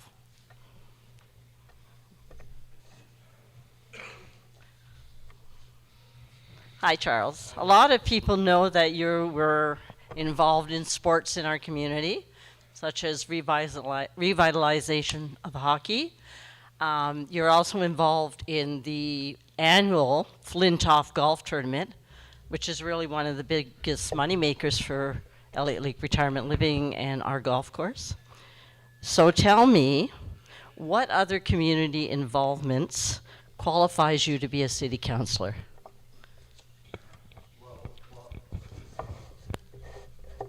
Oh, I had to turn it on. I didn't feel like yelling. Well, Linda, having sporting events does bring a lot of people from out of town, and it creates a good ripple effect and helps many of our businesses here. But I'm not just about sports. At a young age, I was vice president of the Chamber of Commerce. I was also chairman of our Elliot Lake Winterfest for a lot of years.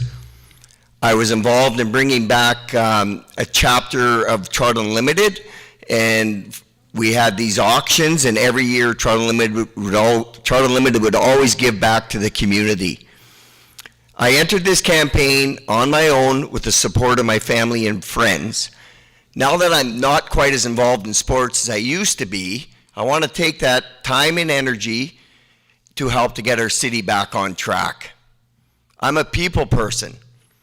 Building rapport with people is what I do for a living. And that alone, I think, qualifies me to be a councillor here in Elliot Lake. Thank you.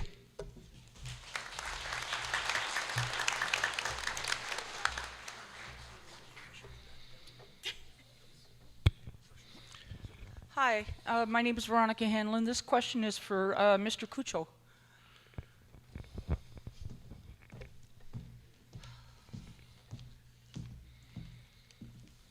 Good evening, Mr. Cuccio. Good evening, sorry. You had me fired and a cease and desist letter sent to me after I questioned... No, please.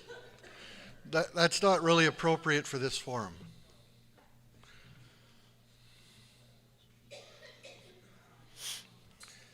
No, this is about issues for people running for council, and I think that's a personal issue.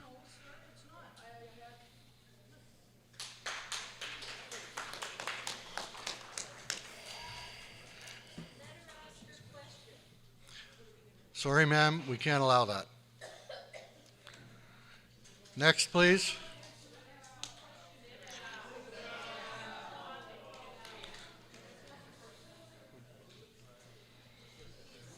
I'm very sorry, but there is a time and place, and I don't believe this is it.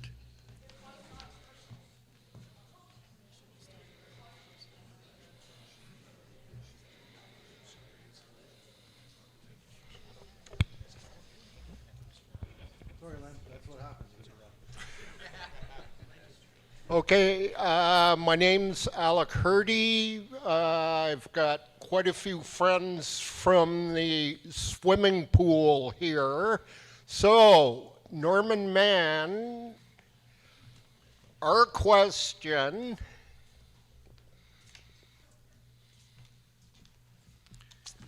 is there any update on the pool reopening?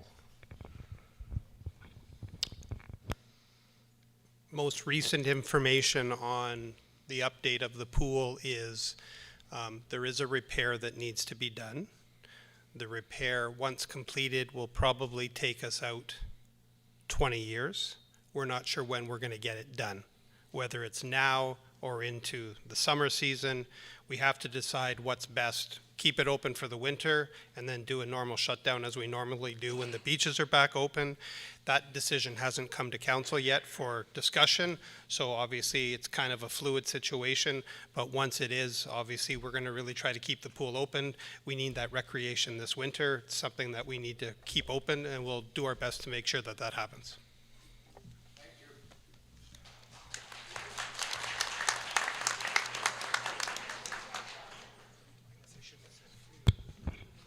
This is for Andrew Wannen. My name's Linda Moore. Hi, Linda. Hi. Recently, there's been a notice of the big gap between nursing homes and living independently.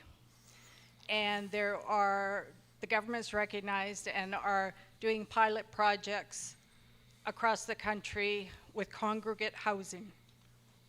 What's your opinion on that?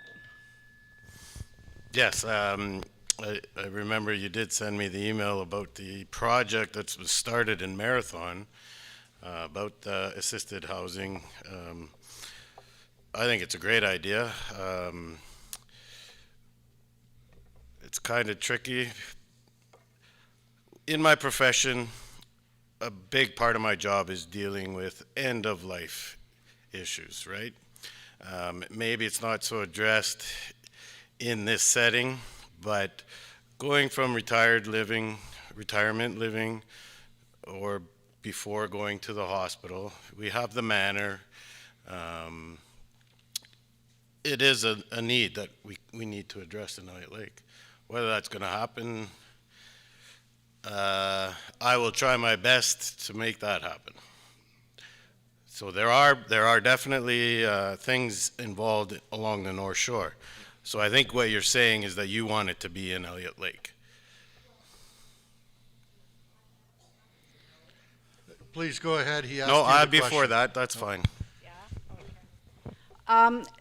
The one that you mentioned in Marathon draws tenants from BC, draws tenants, there's tenants there from Quebec. There's a lady from Elliot Lake, a retired nurse that lives there. It would draw people in. Yeah, I agree, 100%. Okay, thank you.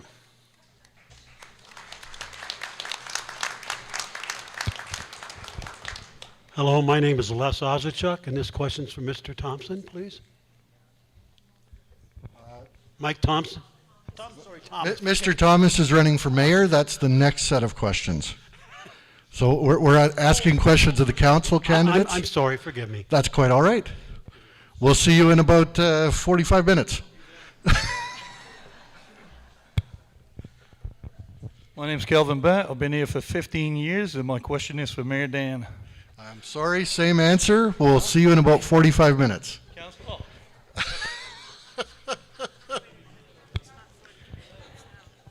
Hi, my name's Janet Arnold, and my question is for Rick Bull.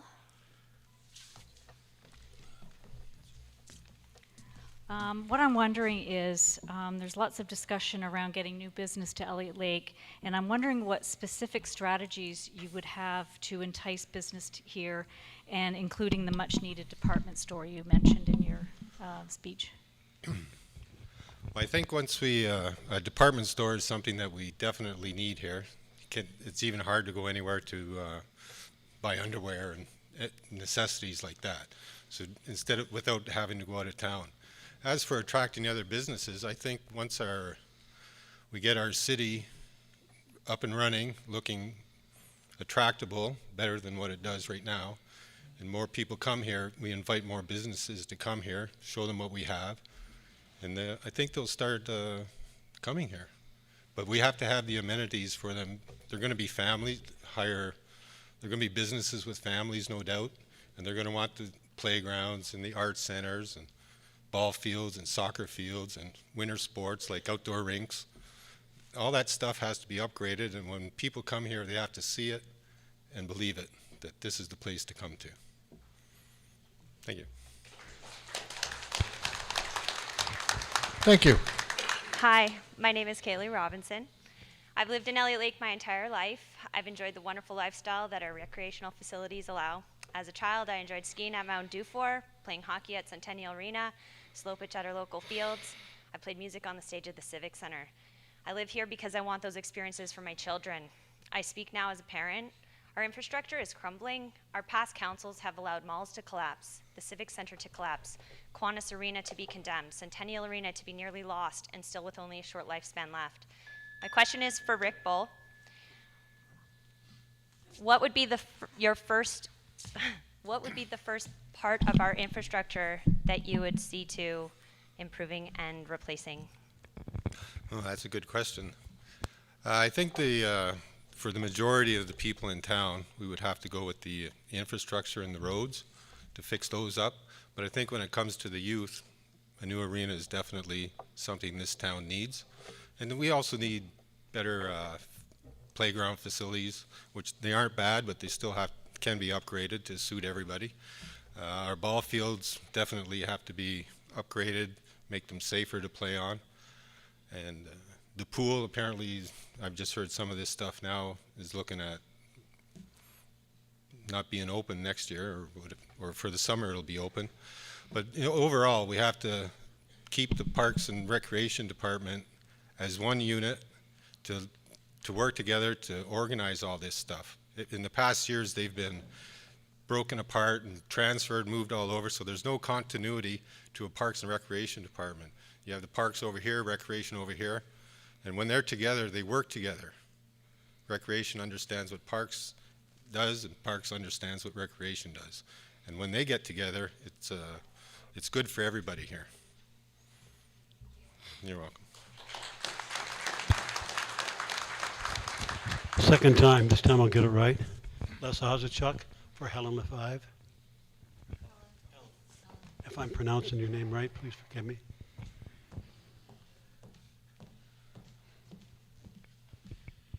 Hello, Helen. My question, and I'm sure it's on most people's minds, is for the healthcare and the clinic that we'd like to get started. Now, knowing your background, what do you think would be the best way to go about it, and how fast could that happen? Thank you. Well, thank you for the question. Well, with the faculty of medicine I'm working with, I am pushing the undergrad deans in the schools in Northern Ontario for NOSM, for instance. I truly believe, and we now have a resident in town, if we can start getting more students into our community and roll out the red carpet as a community, that when they are here, that they will want to stay here. We also have an opportunity to get a training plan or some type of training facility in town for nurses and registered nurses, RPNs. I think there's a lot of people in this community who want a career, but there is no place to go. I myself was interested in becoming a PSW, but I would have had to drive to Sudbury every day. So I think there's a lot of opportunities. We need to brainstorm and figure that out. Thanks.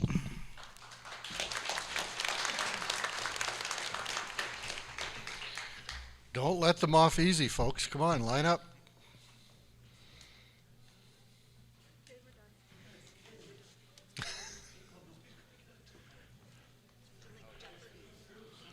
All right, here we got one.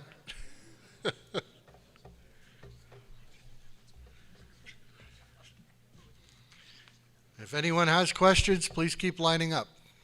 We have time. I didn't expect to have time. We have time.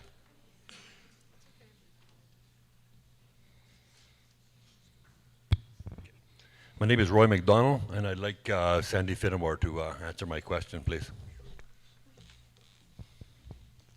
Hi, Roy. Hi. I've been sitting back here thinking and listening to everybody tonight, and everybody seems to have the same goals about infrastructure, building things, and doing this and doing that, and we all know that costs a lot of money. And from my business knowledge, which is not very big, I mean, there's only two ways of doing that, and that's in increasing your revenue or cutting your costs. And as you being an elected official of this city for a while now, I'd like to know how much effort has been done to cut costs in our city. Every year we ask the staff to bring forward a projected budget that we try to fit all the needs, not necessarily the wants of the community in, and we ask them to go to the bare minimum. We have not, there's no frivolous spending that goes on. We try to use every grant opportunity that we can to try to get funding.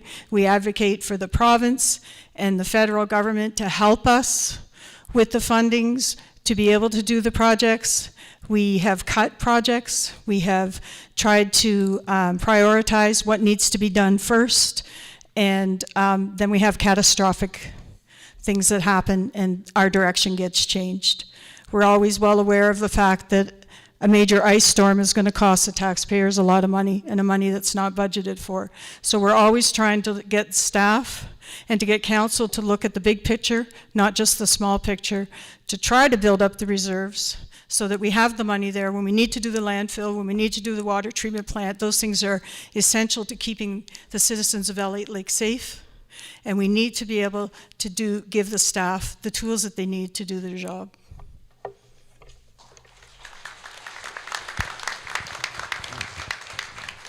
Hi, Janet Arnold again. This question is for Richard Lauren, or Lauren.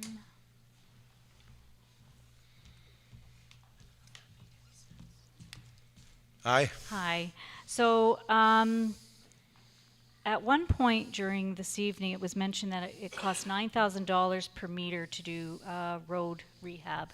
Yep. And during your speech, and I may have not got this completely right, but you did mention a figure of $500,000 to do road work. I'm wondering where you got that amount and why it seems to be so different than the $9,000 a meter that was mentioned by someone else. I've been a developer for 39 years. I started building homes when I was 17 years old. I was a full developer by age 21. So I understand how road repairs work. I understand how bidding works and subcontracting out jobs. So if the city had employees that was able to do the work and we trained staff to be able to do that, the amount of money we would save on road repairs is, sky's the limit. Asphalt can be recycled for a lot cheaper rather than spending millions and millions of dollars purchasing brand new asphalt. They can put a new agent in recycled asphalt. So 12 hours later, when they rip up a road, we can replace that asphalt with the same asphalt that went down. The savings is within millions and millions of dollars. It brings that cost way down. When you get into plumbing and ductwork for sewage systems and new water mains, things like that, it is kind of expensive. But when we redo the surface, that's where the saving comes in. So if I was to hire out, say, Joe's contracting to do a job, that job's a $500,000 job if we were to have city staff do it, and they're going to want $3 million to do the same job. There's a huge savings there. So we can recover money with doing road repairs, and it's a huge savings, huge savings. Thank you.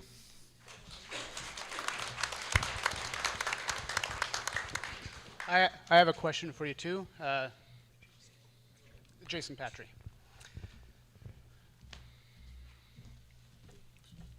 How you doing? Hi, good.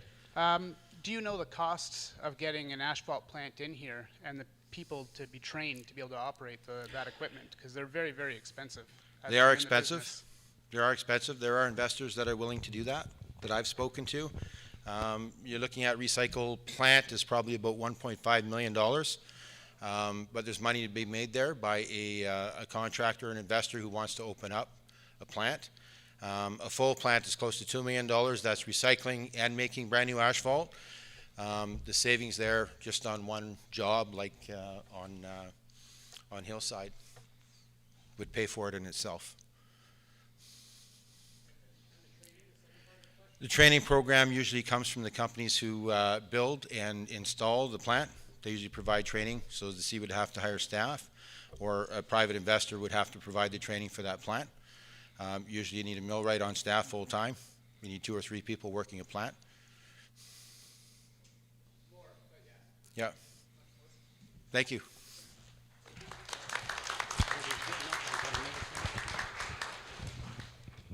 Hello, the third time up. My name is Les Ozichuk, and this question is for Gary Kirk.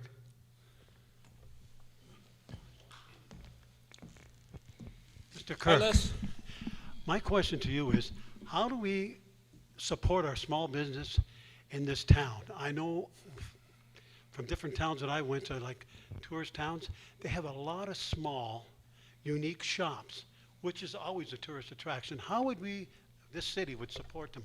What would we do to support small business to get tourism in? You know what, we can, for instance, I sent out an email bomb when we only had Topper's Pizza, okay? I sent out an email bomb to a whole bunch of different pizza companies, chains, franchises, and I asked them to include Elliot Lake on their franchise list, available franchise list. Now, laid there for a little bit, a fella in Cochrane buys the Pizza Hut franchise for Elliot Lake, and bang, we've got Pizza Hut in town. Now, it created some jobs, it's got some deliveries going on, it gives us a cheaper pizza. That's the easy thing, an email bomb. The marketing in this town, now we now have 3 people working in economic development department. What they're tasked with at present, I am in touch with Mr. Antunes pretty regularly. What their individual tasks are, I'm not privy to. All right, I'm running for council. They don't tell me an awful lot any more than what you would get.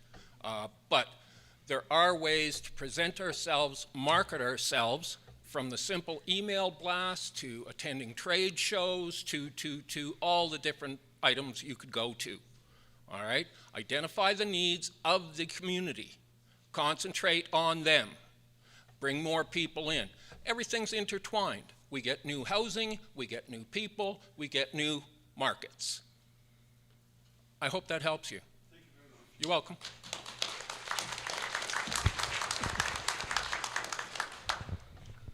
Hello, my name is Pam Sarich, and I think I'm going to address this to Norman Mann.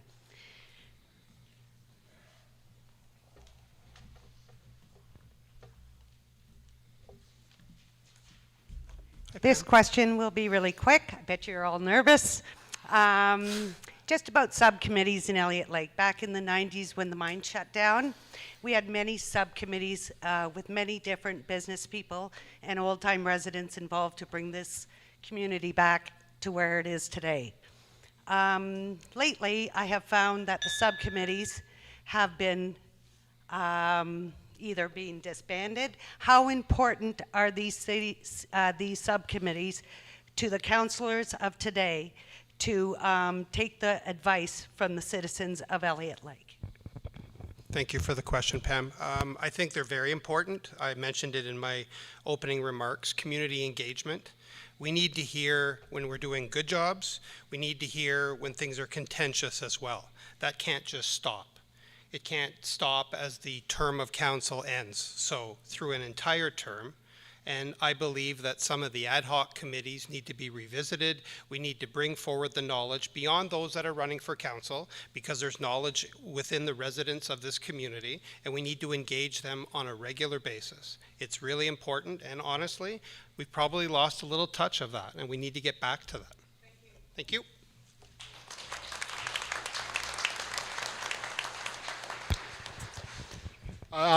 Cooper's got a question, and it'll go for Rick Bowl.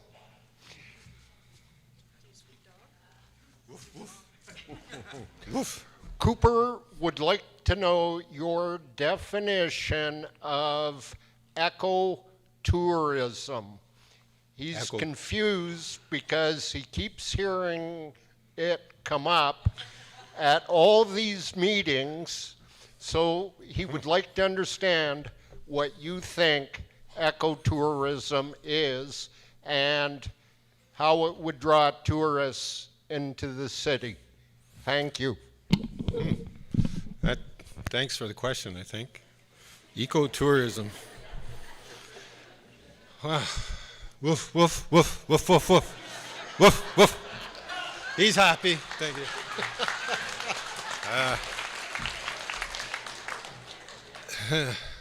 I would first, ecotourism, I think, is, I really don't know the answer to that. I'm sorry, let me think now. Ecotourism. Any suggestions? I'm drawing a blank, I'm sorry. I should know the answer to that, but.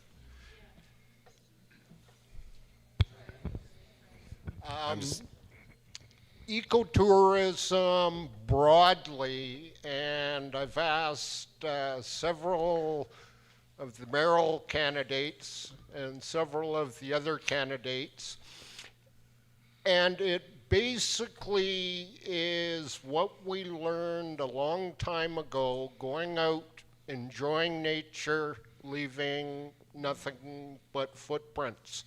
With the younger generation that you want to draw in, ecotourism is what they're into. Paddleboards, kayaks, backpack hiking. I got you now. I think as a city, when we do promote ecotourism, our trails in town, all the trails around town that people can come to, our islands on Dunlop Lake, the canoe routes, there's many places and routes and things for people, the youth, to come up here and do out in nature. There's river rafting down the Little White River that people can go and do. They can camp almost anywhere in 5 minutes from town if you want.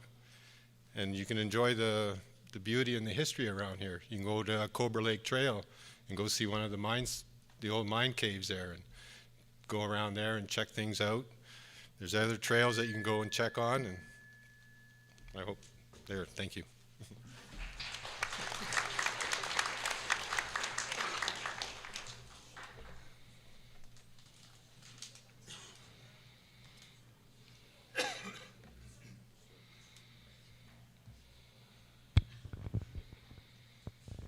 Kaylee Robinson again. This is a question for Tom Turner. At the end of your speech, you were citing some numbers in terms of the cost that replacing infrastructure would be to the taxpayer. I'd like you to take a moment to finish that because I want to know those numbers. And where you got them.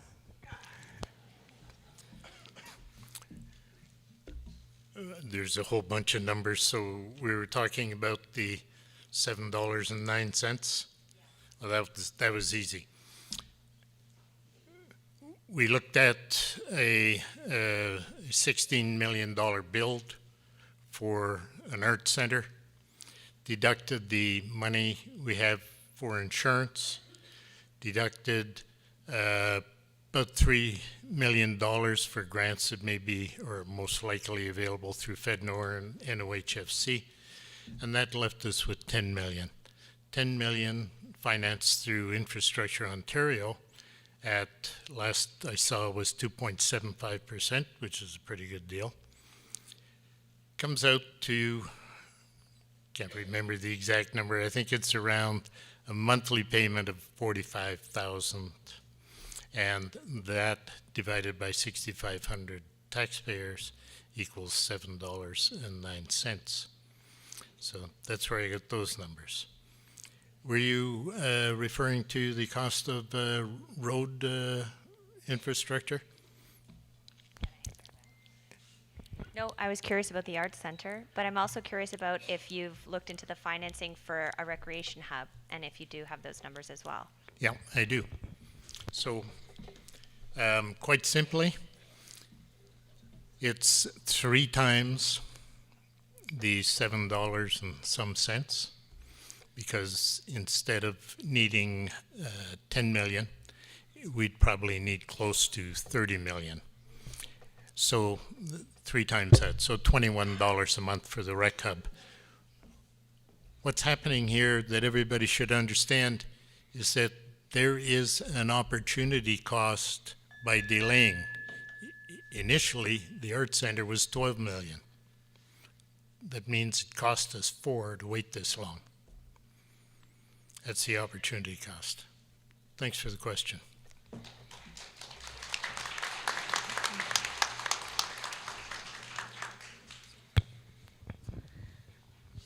My name is Brenda DeRoche, and my question is for Tammy Brown.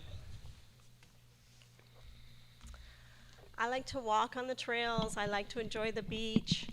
There was one time I was at the beach, and the big dog was not on a leash, and it came running right towards me. I'm not afraid of dogs, but it was a Rottweiler, and I wasn't happy, and the person apologized, obviously, but did not proceed to put the dog on the leash. The other thing I notice is on the trails, sometimes there's a plop here and a plop there, some, feces from the dogs. I'm just wondering how you're going to enforce that bylaw.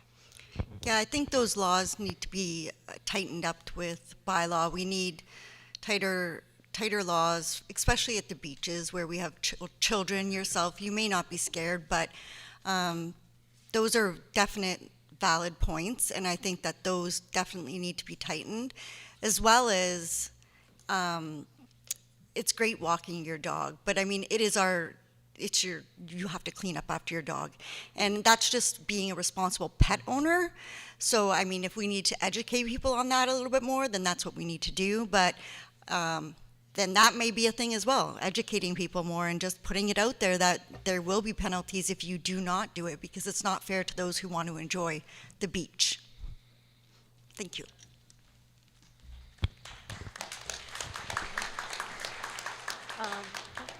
Hi, my name is Haley, and my question is for Charlie. Hi, Haley. As a young professional in this town, we were talking a lot about how there's a shortage on doctors, young doctors coming into town, as well as we have a bit of a teacher shortage as well. I'm just wondering, how are we going to, as a community, encourage young people to come to this town? What's being done for the young people, the professionals that are here? I'm thinking about moving because I'm not really sure what there is for me to stay here for. Well, that's actually one of the reasons that I did decide to run, for people like you and my son Charlie and his wife to be. Like, you know, we want you people to stay here. And I saw that at the city town hall meeting at the ski hill when it was about the golf course and one of that amenities. And you know, people they were concerned, they enjoy that stuff. But one thing that I really think we need, and I get that from my daughter who's up here that has come up to support me, is we have to improve the internet service. I think it's been proven through the pandemic that professionals can work from home and can come here. And if we had a better internet service than saying, Dad, it's not working again, you know, like it would really, really help. And young teachers, like if you have young teachers come and take their kids to the beach and walk the trails. And I think in the standard I had mentioned, you know, the water park that got put by the city, how that's being utilized so much. That's all important. And we have such a community here that we could put younger people, you know, older people like myself, not quite retired, and the retirees. And we have a great mix here. And I really think that if this new council, and if I'm on it, I'm not sure, but we put our minds to this and we can make it better for people like you, Haley, and my son Charlie, and everybody else I know at your age. Thank you.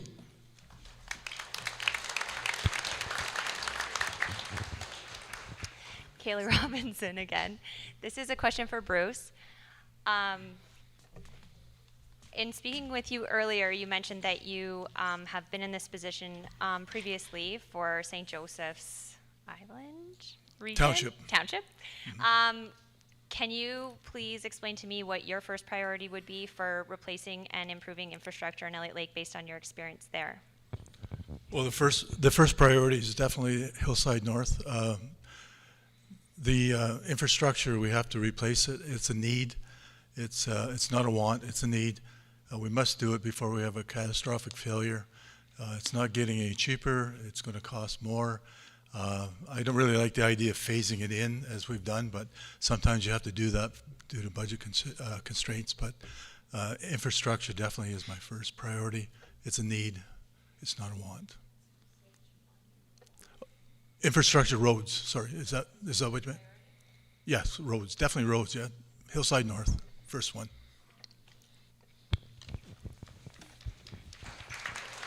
Kelvin Batt, this is for Councillor Turner. Councillor Turner.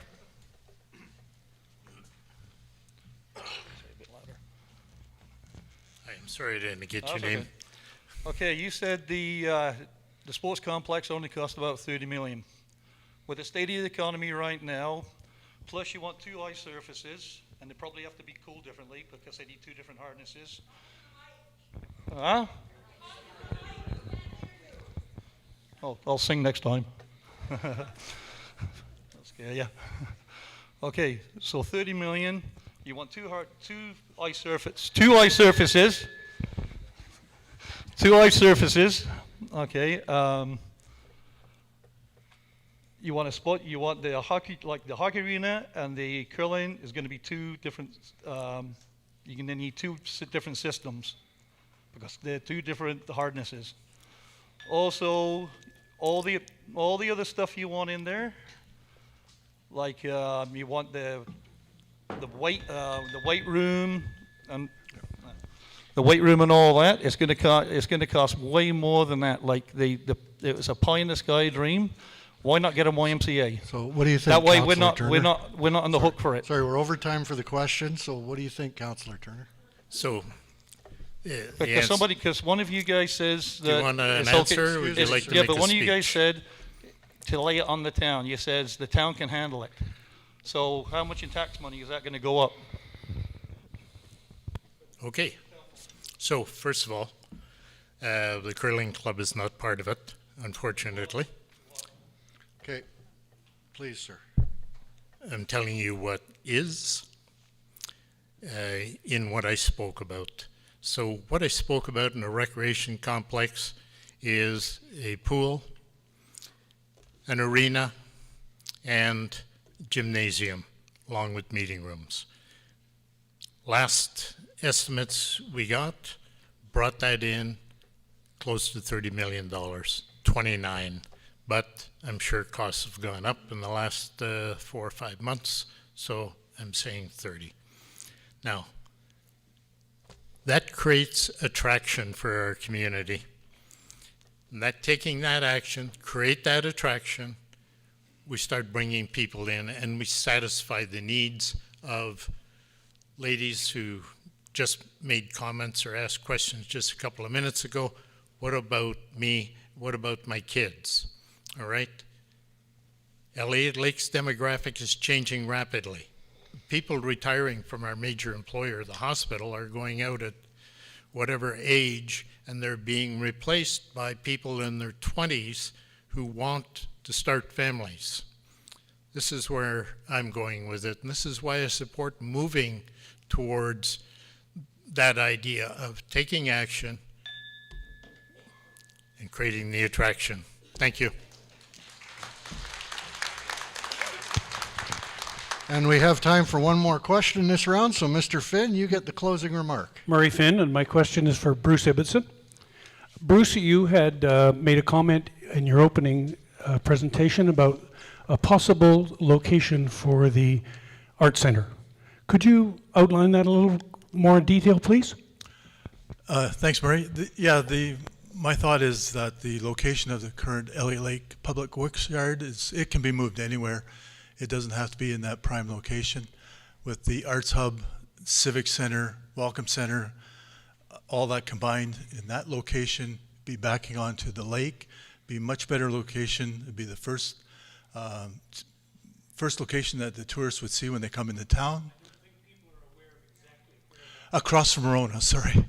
Yeah, the Elliot Lake Public Works Yard is across from Rona. It's beside the MTO building. So it's a larger piece of land as well, backs onto a lake, so it just makes a whole lot of sense. Plus, I think you could get maybe 2 funding streams, one through arts and one through tourism. So that's the kind of thought behind it. Plus, you could keep the old Civic Center location for maybe a possible hotel, motel, more business area downtown. So, yeah. Thank you. So that concludes this round of questions. Thank you very much to the candidates for council. You are now dismissed. You may join the crowd. And a round of applause once again.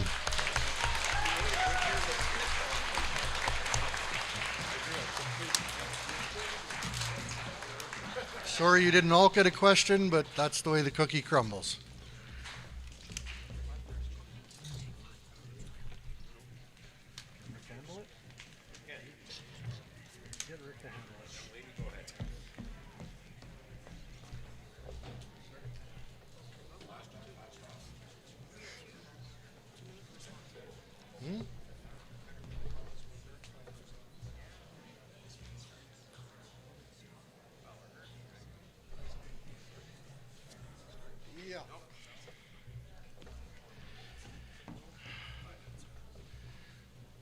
So the next section is 30 minutes long. You'll see we have considerable fewer people on the stage. So this could get interesting. Same rules apply. 1 minute to ask your question, 2 minutes for the answer, and we'll try to get a healthy mix going. So please begin to line up now. And the council candidates said they would be very nice and refrain from asking any questions themselves. So please let us know your name, who the question is for, and we'll proceed from there.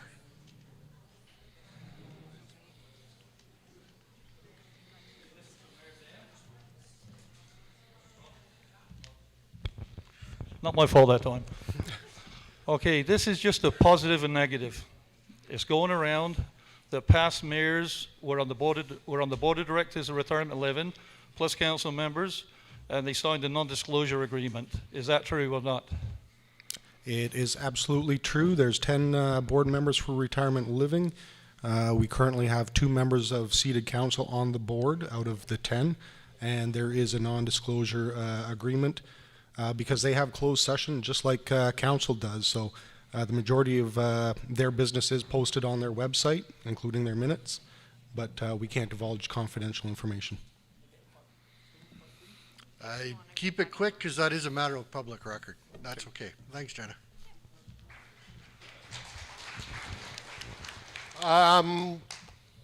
Cooper has got another question, and we'll pick on Chris Patry this time. Could we please get Cooper's owner to identify himself? Oh, Alec Hurdy. Thank you, Al. Cooper enjoys the outdoors. Rick Bull mentioned Cobra Lake. I'll toss in the Depot Lake Falls. Camping, 5 minutes from town. How long are the continuation of permanent encampments going to continue?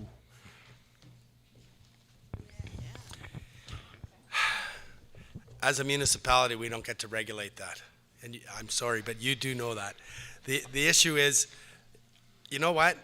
We live in the north. It's pristine bush. We can have as many people living in the bush or camping in the bush for that 21-day cycle. People all overstay that cycle. The city cannot govern that. But, can you hear me? Oh, sorry. It's a 21-day cycle that the province regulates. The municipality can't regulate it even within the city limits. I love what Doug Ford said in the middle of COVID. People go north. Anybody that went out into the bush and ventured out into any of our nature and anywhere that we have trails and roads, it was full of campers. And yes, too many of them stayed over the 21-day cycle. But we as a municipality cannot change that system. If you could change that system, you could create more trailer parks and so forth. But the problem is, if you are a Canadian resident, you can go and camp anywhere in the nature within our province. So we as a municipality cannot fix that issue. I'm sorry.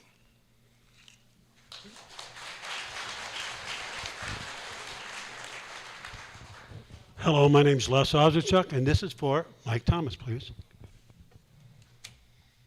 I told you we'd get there. Thank you. Hi, Les. I know, Mike. Hold on, my mask is stuck on my hearing aid. That's a problem. Yeah, they like to hook on the glasses. That's a son of a... I got bigger ears than you, so you shouldn't have a problem. I apologize. Okay, go ahead, Les. Okay, my question, Mike, is if you become mayor, and you're ahead, the mayor, of course, and you're ahead with all the councilors, you're like, I call you the captain. So how would you make sure that everybody abides by rules that have sometimes passed and not, have not been abided by? How would you rule over a new council? Say the last sentence again, Les. How would you rule over a new council? How would I rule over a new council? Yeah. Oh, first of all, the mayor doesn't rule over the council. I'm sorry. How would you, as a mayor, as far as some of the things that have gone, let's say, slack, are you willing to bring up new, not new rules, but bring more precise meaning to what you already have? Okay, thank you, Les. I think what you're getting at is how does the mayor effectively control the meetings at council? And the mayor's job and the role as the head of council is to set the tone and tenor of the conversation and control the tempo of the meeting and ensure that the municipal act is followed, the bylaws are followed, procedural bylaws followed, the decorum is followed. That's a lot of rules, but it also requires the mayor to listen and to give people space. And if they're stepping out of the zone to be polite but firm. And failing that, just remind them of the rules that they've all signed oath to swore. I think respect plays a big part in that. And I think with the next council, when they go through training and whoever you decide to elect as mayor, that respect listening and attention to the training of what the rules actually are matters. And when we start to follow the rules, I think it'll make the job as mayor a lot easier. Thanks for the question, Liz. Thank you.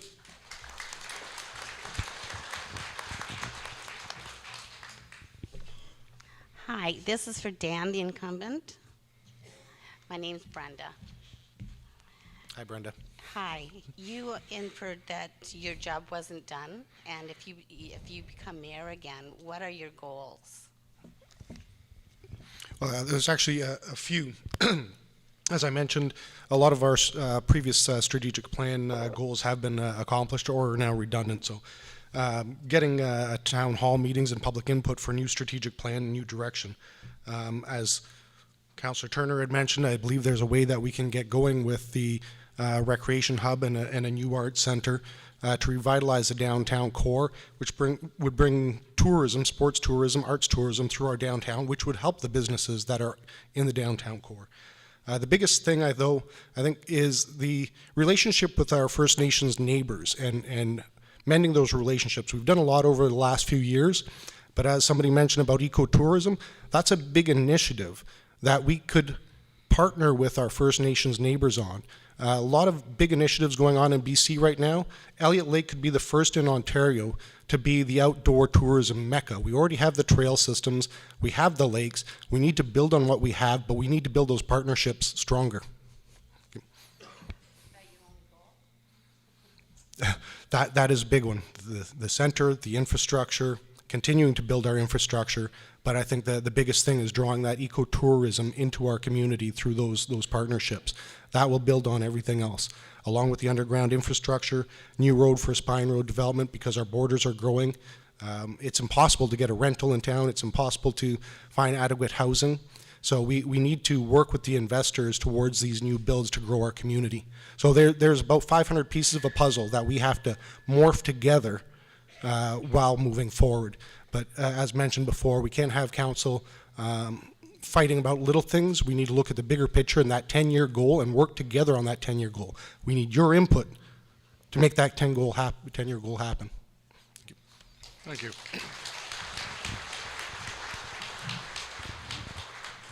Hi, Kaylee Robinson again. In May of this year, I found out that in a closed-door financial budget meeting with no warning or consultation with the Director of Recreation, the city had completely cut the summer day camp program. I was shocked and quite frankly horrified that after 2 years of living through a pandemic where the children of Ontario sat in more lockdowns and isolation than any other province, our council would make such a callous decision. I called each sitting council member and the mayor in order to plead with them to change their minds and to find some way to keep the program running. The answers from that few that actually returned my calls were unacceptable. I emailed my input and questions to the clerk to be heard at the council meeting, so perhaps in that forum I could be heard. However, I was told by the city clerk that, my input was denied. I was told by the city clerk that as of March 14th of this year, council had amended bylaw 16.6 and that I was no longer allowed to ask questions of council. I could only provide input as feedback. My voice was silenced and the budget was passed. I'm here tonight because thankfully the democratic process allows me to ask questions of councillors and mayoral candidates, unlike our municipality's procedural bylaws. My question is for Mr. Chris Patry. If you're elected mayor, will you make swift and decisive action to support the return of the summer day camp to our community starting this summer?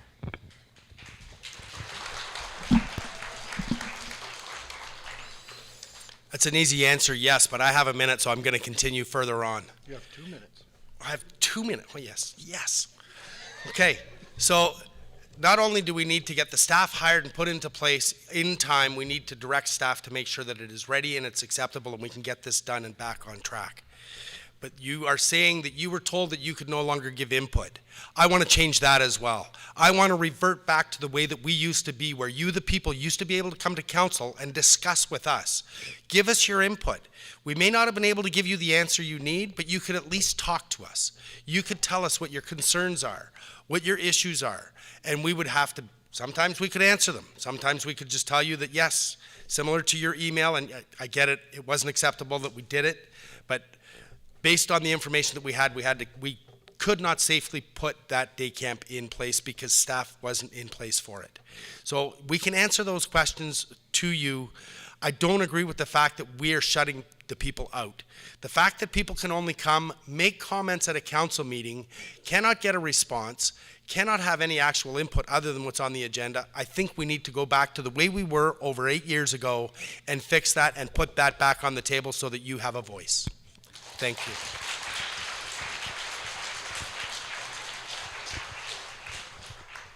Hi, my name is Andrew, and I have a question for Mayor Dan Marchesella.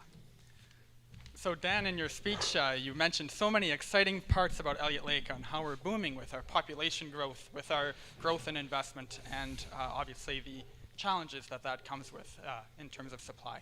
As Dryden, Kenora, and other cities our size are really focusing on internationalization, I thought it was also interesting that the one area we haven't seen much growth is the number of visible minorities and BIPOC members in our community. If re-elected mayor, what would you do to target policies on attracting the workforce that we need with an international focus? It's a good question. I'm not sure how we could go about attracting international workforce other than looking at the current work climate we have right now and looking at the needs of some of the bigger industries like the high rails, the weirs, and working with some of those companies to see if there is interest or drive to attract some of the workforce from other countries. I know as far as our police force, we've attracted somebody internationally to come work part of our police force. Same with the family health team has attracted others from internationally to come be part of the workforce. So there is little bits going on, but it is an interesting question as to how we can increase that impact and continue to attract an international workforce. I think the first thing is, again, infrastructure to expand our industrial areas, and the airport is one of those things that's not being utilized. There's a lot of companies out there that want use of an airport to fly products in and out directly, not have to use a third party with transportation and transports. So there's an opportunity for growth, and with that at an airport, it adds to the international piece. Thank you.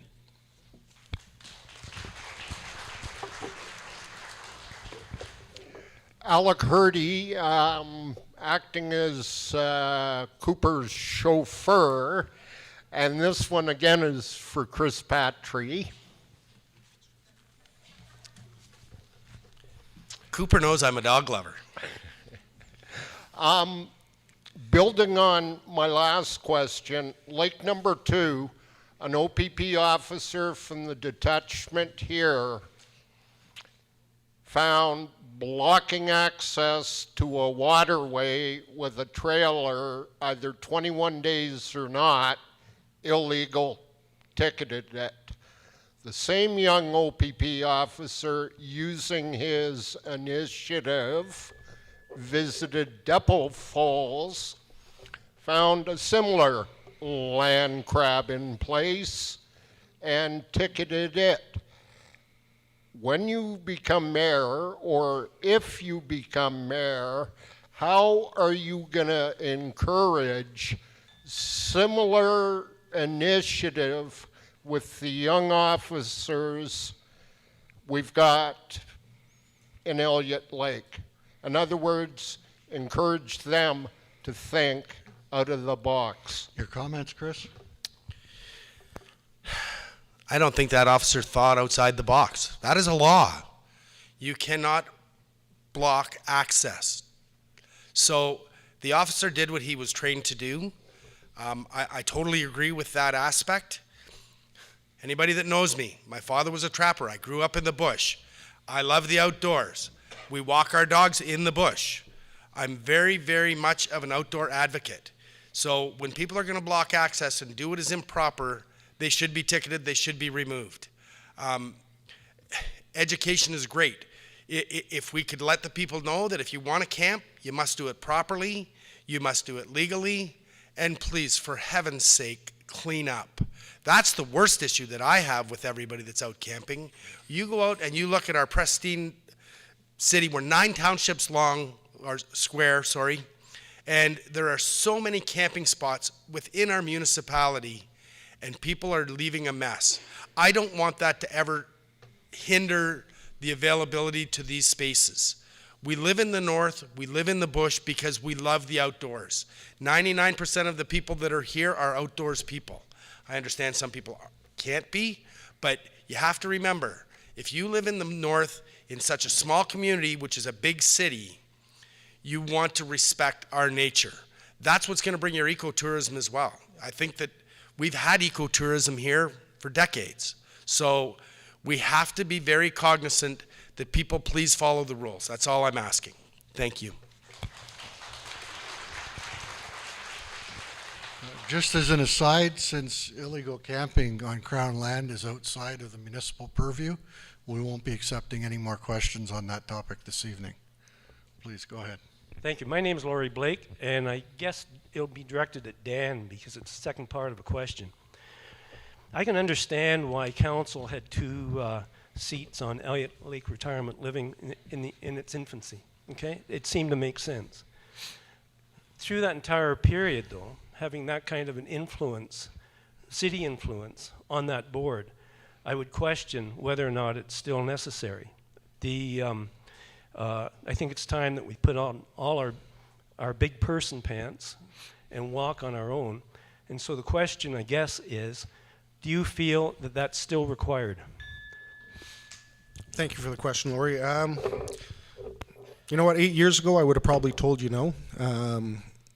But being a part of the board and realizing this is a nonprofit organization. So I've sat on boards of multiple nonprofit organizations, and that's where the elected officials actually have the ability to have an impact on the board and share the information back and forth between the municipality and the board itself.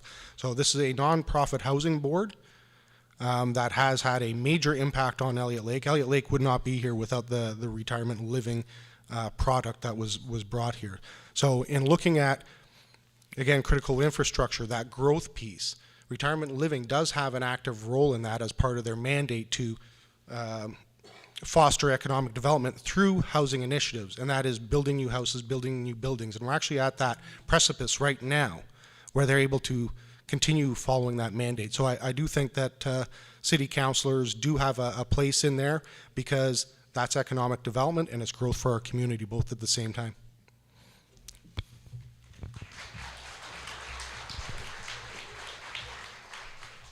Hi, I'm Andrew again, and this question is for Chris Patry.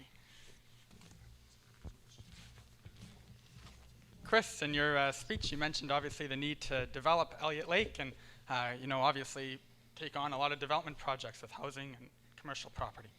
Obviously, in some other cities like Thunder Bay, they allow lots, or they pass the lots at one time, and then environmental regulations change, and then obviously they get a little bit delayed.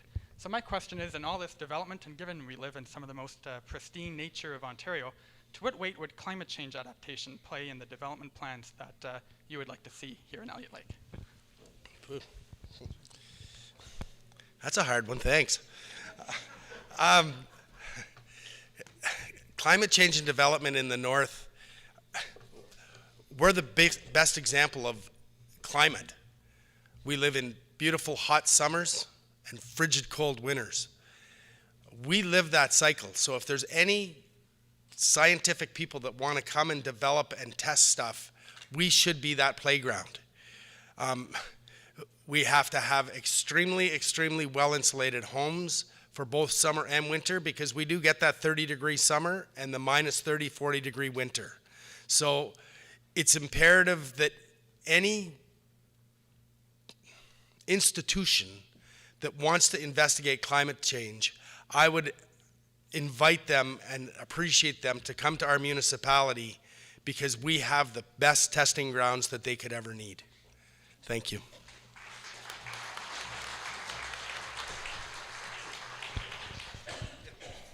Thank you very much. This is for Mike Thomas, please. My name is Les Ozichuk. Hi, Les. Hi. My question is our recycling. Now, I was reading just a little while ago where Thunder Bay, I guess their recycling plan, they made money off their recycling. not every year, but the last couple of years they made around $45,000, if I'm correct. So I would like to know what Elliot Lake can do in similar fashion that Thunder Bay and surrounding municipalities are doing. Thank you, Les. That's a good question. As you know, our council has discussed this issue several times over the last 2 terms. And the project to remediate the landfill has been ongoing for about 8 years. Is that right, Dan? So the only thing that you could add to that would be different is something I've advocated for about 7 years, cost of benefit analysis of how we do garbage, how we do recycling, and see what we can do to make it more cost effective for ourselves, and as they've talked about at council, to do our own recycling defined projects to carry that forward. One of the other things that they talked about in the previous question that was great is that we could look at bringing industries here to turn our recycled material into something useful for the future. Then you get the research, you get the innovation, you get the investment in the industry, you get the cost savings to the city. It dominoes. We should be doing every project we can in our city on a cost of benefit analysis in order to make it good for us, inviting to others to come in to do whatever the research or innovation they want to do, and to produce revenue generators instead of revenue leeches. That's how I would do it, Les. Thanks for the question.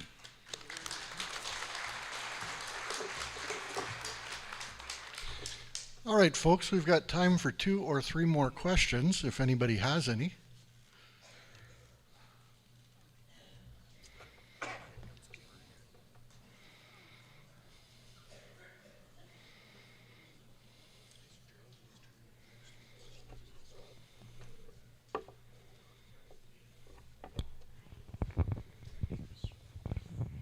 Hi, my name is Gladys Wiggins.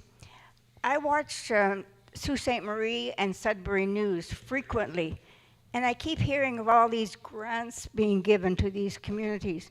It really bothers me because I don't hear much about Elliot Lake, but then I hear about new opportunities for employment in these places. Some of them, I guess, are related to mining, but I'm not sure that all these new jobs that are being brought to these cities are really related to anything other than somebody's petitioning for them. So my question is, does our council, I should say, do they have someone who's actively trying to bring business in? And I'm sorry, I should have directed this to a specific councillor. How about Dan? Excuse me.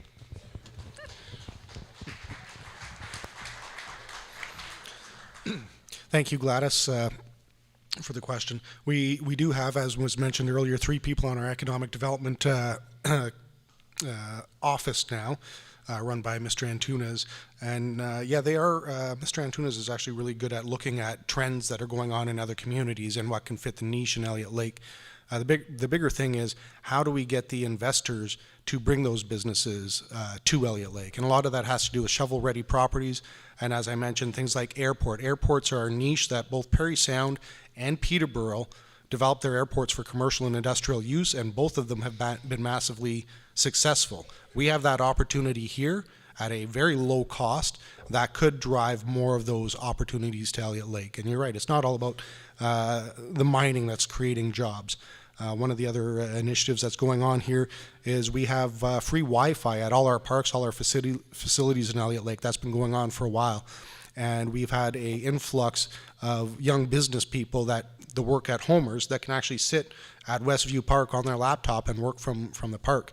I know I've been guilty of it through Zoom a few times, sitting on my laptop in the middle of a park, because why not? You're in a meeting on Zoom surrounded by nature. So there is a few different niches that we are looking at, but again, our economic development department, I got to give a shout out to Mr. Antunes.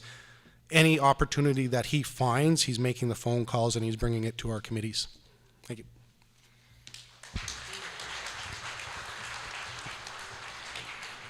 And just a quick caution, we're not talking Crown Land again, are we? No. Okay, go ahead, Mr. Hurdy. Okay, this one's for Dan, and Dan recently went on a field trip for me. So, question, gravel pit as you go into Eston Lake Boat Launch, right-hand side. Question. Bore sighting your 30-06 and then proceeding to shoot up the ground, or families teaching 6 to 8-year-olds how to ride dirt bikes? Which is your preferred use of city municipal property? Thank you. That area is not owned by the municipality that you're talking about, that sand pit area. At one time, it was for teaching our kids how to use their dirt bikes, tell you the truth. I am aware that some people go down in there and you know, they test their rifles or shotguns. It's a privately owned property. You're asking my opinion? Absolutely dirt bikes, not rifles.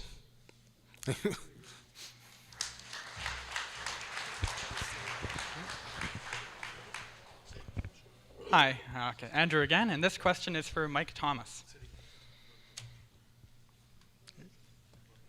And this will be the last question of the evening. See, and I thought I was left out of the dance because you said 2. No, you're full. Your dance card is full, Mike. Thank you. What is it? Mike, I recognized in your speech and online that obviously you are very active in ensuring Just the a minute. I can't hear.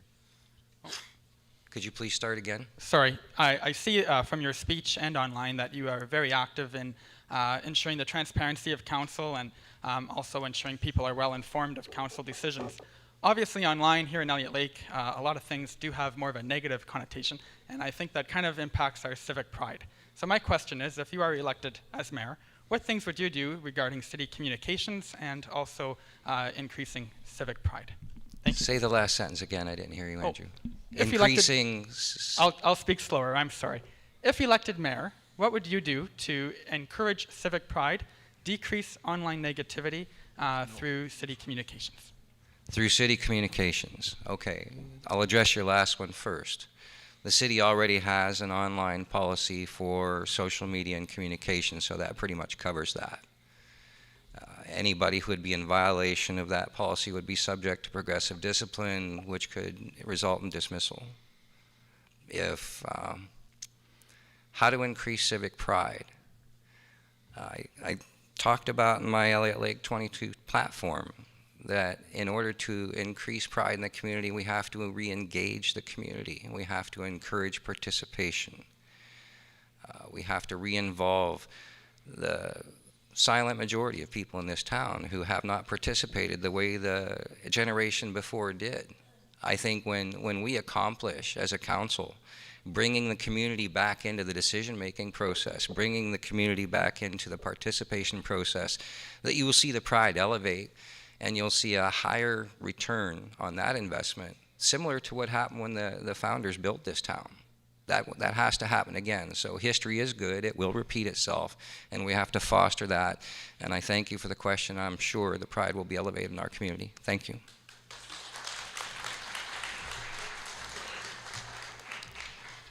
And that concludes our evening's agenda. I'd like to thank all the candidates. It takes a lot of courage and a lot of interest to be up here, and I appreciate and want to thank you all. I'd like to thank my fellow Rotarians and their families and the time they take away from them. And I'd like to thank all of you for attending. Have a great evening.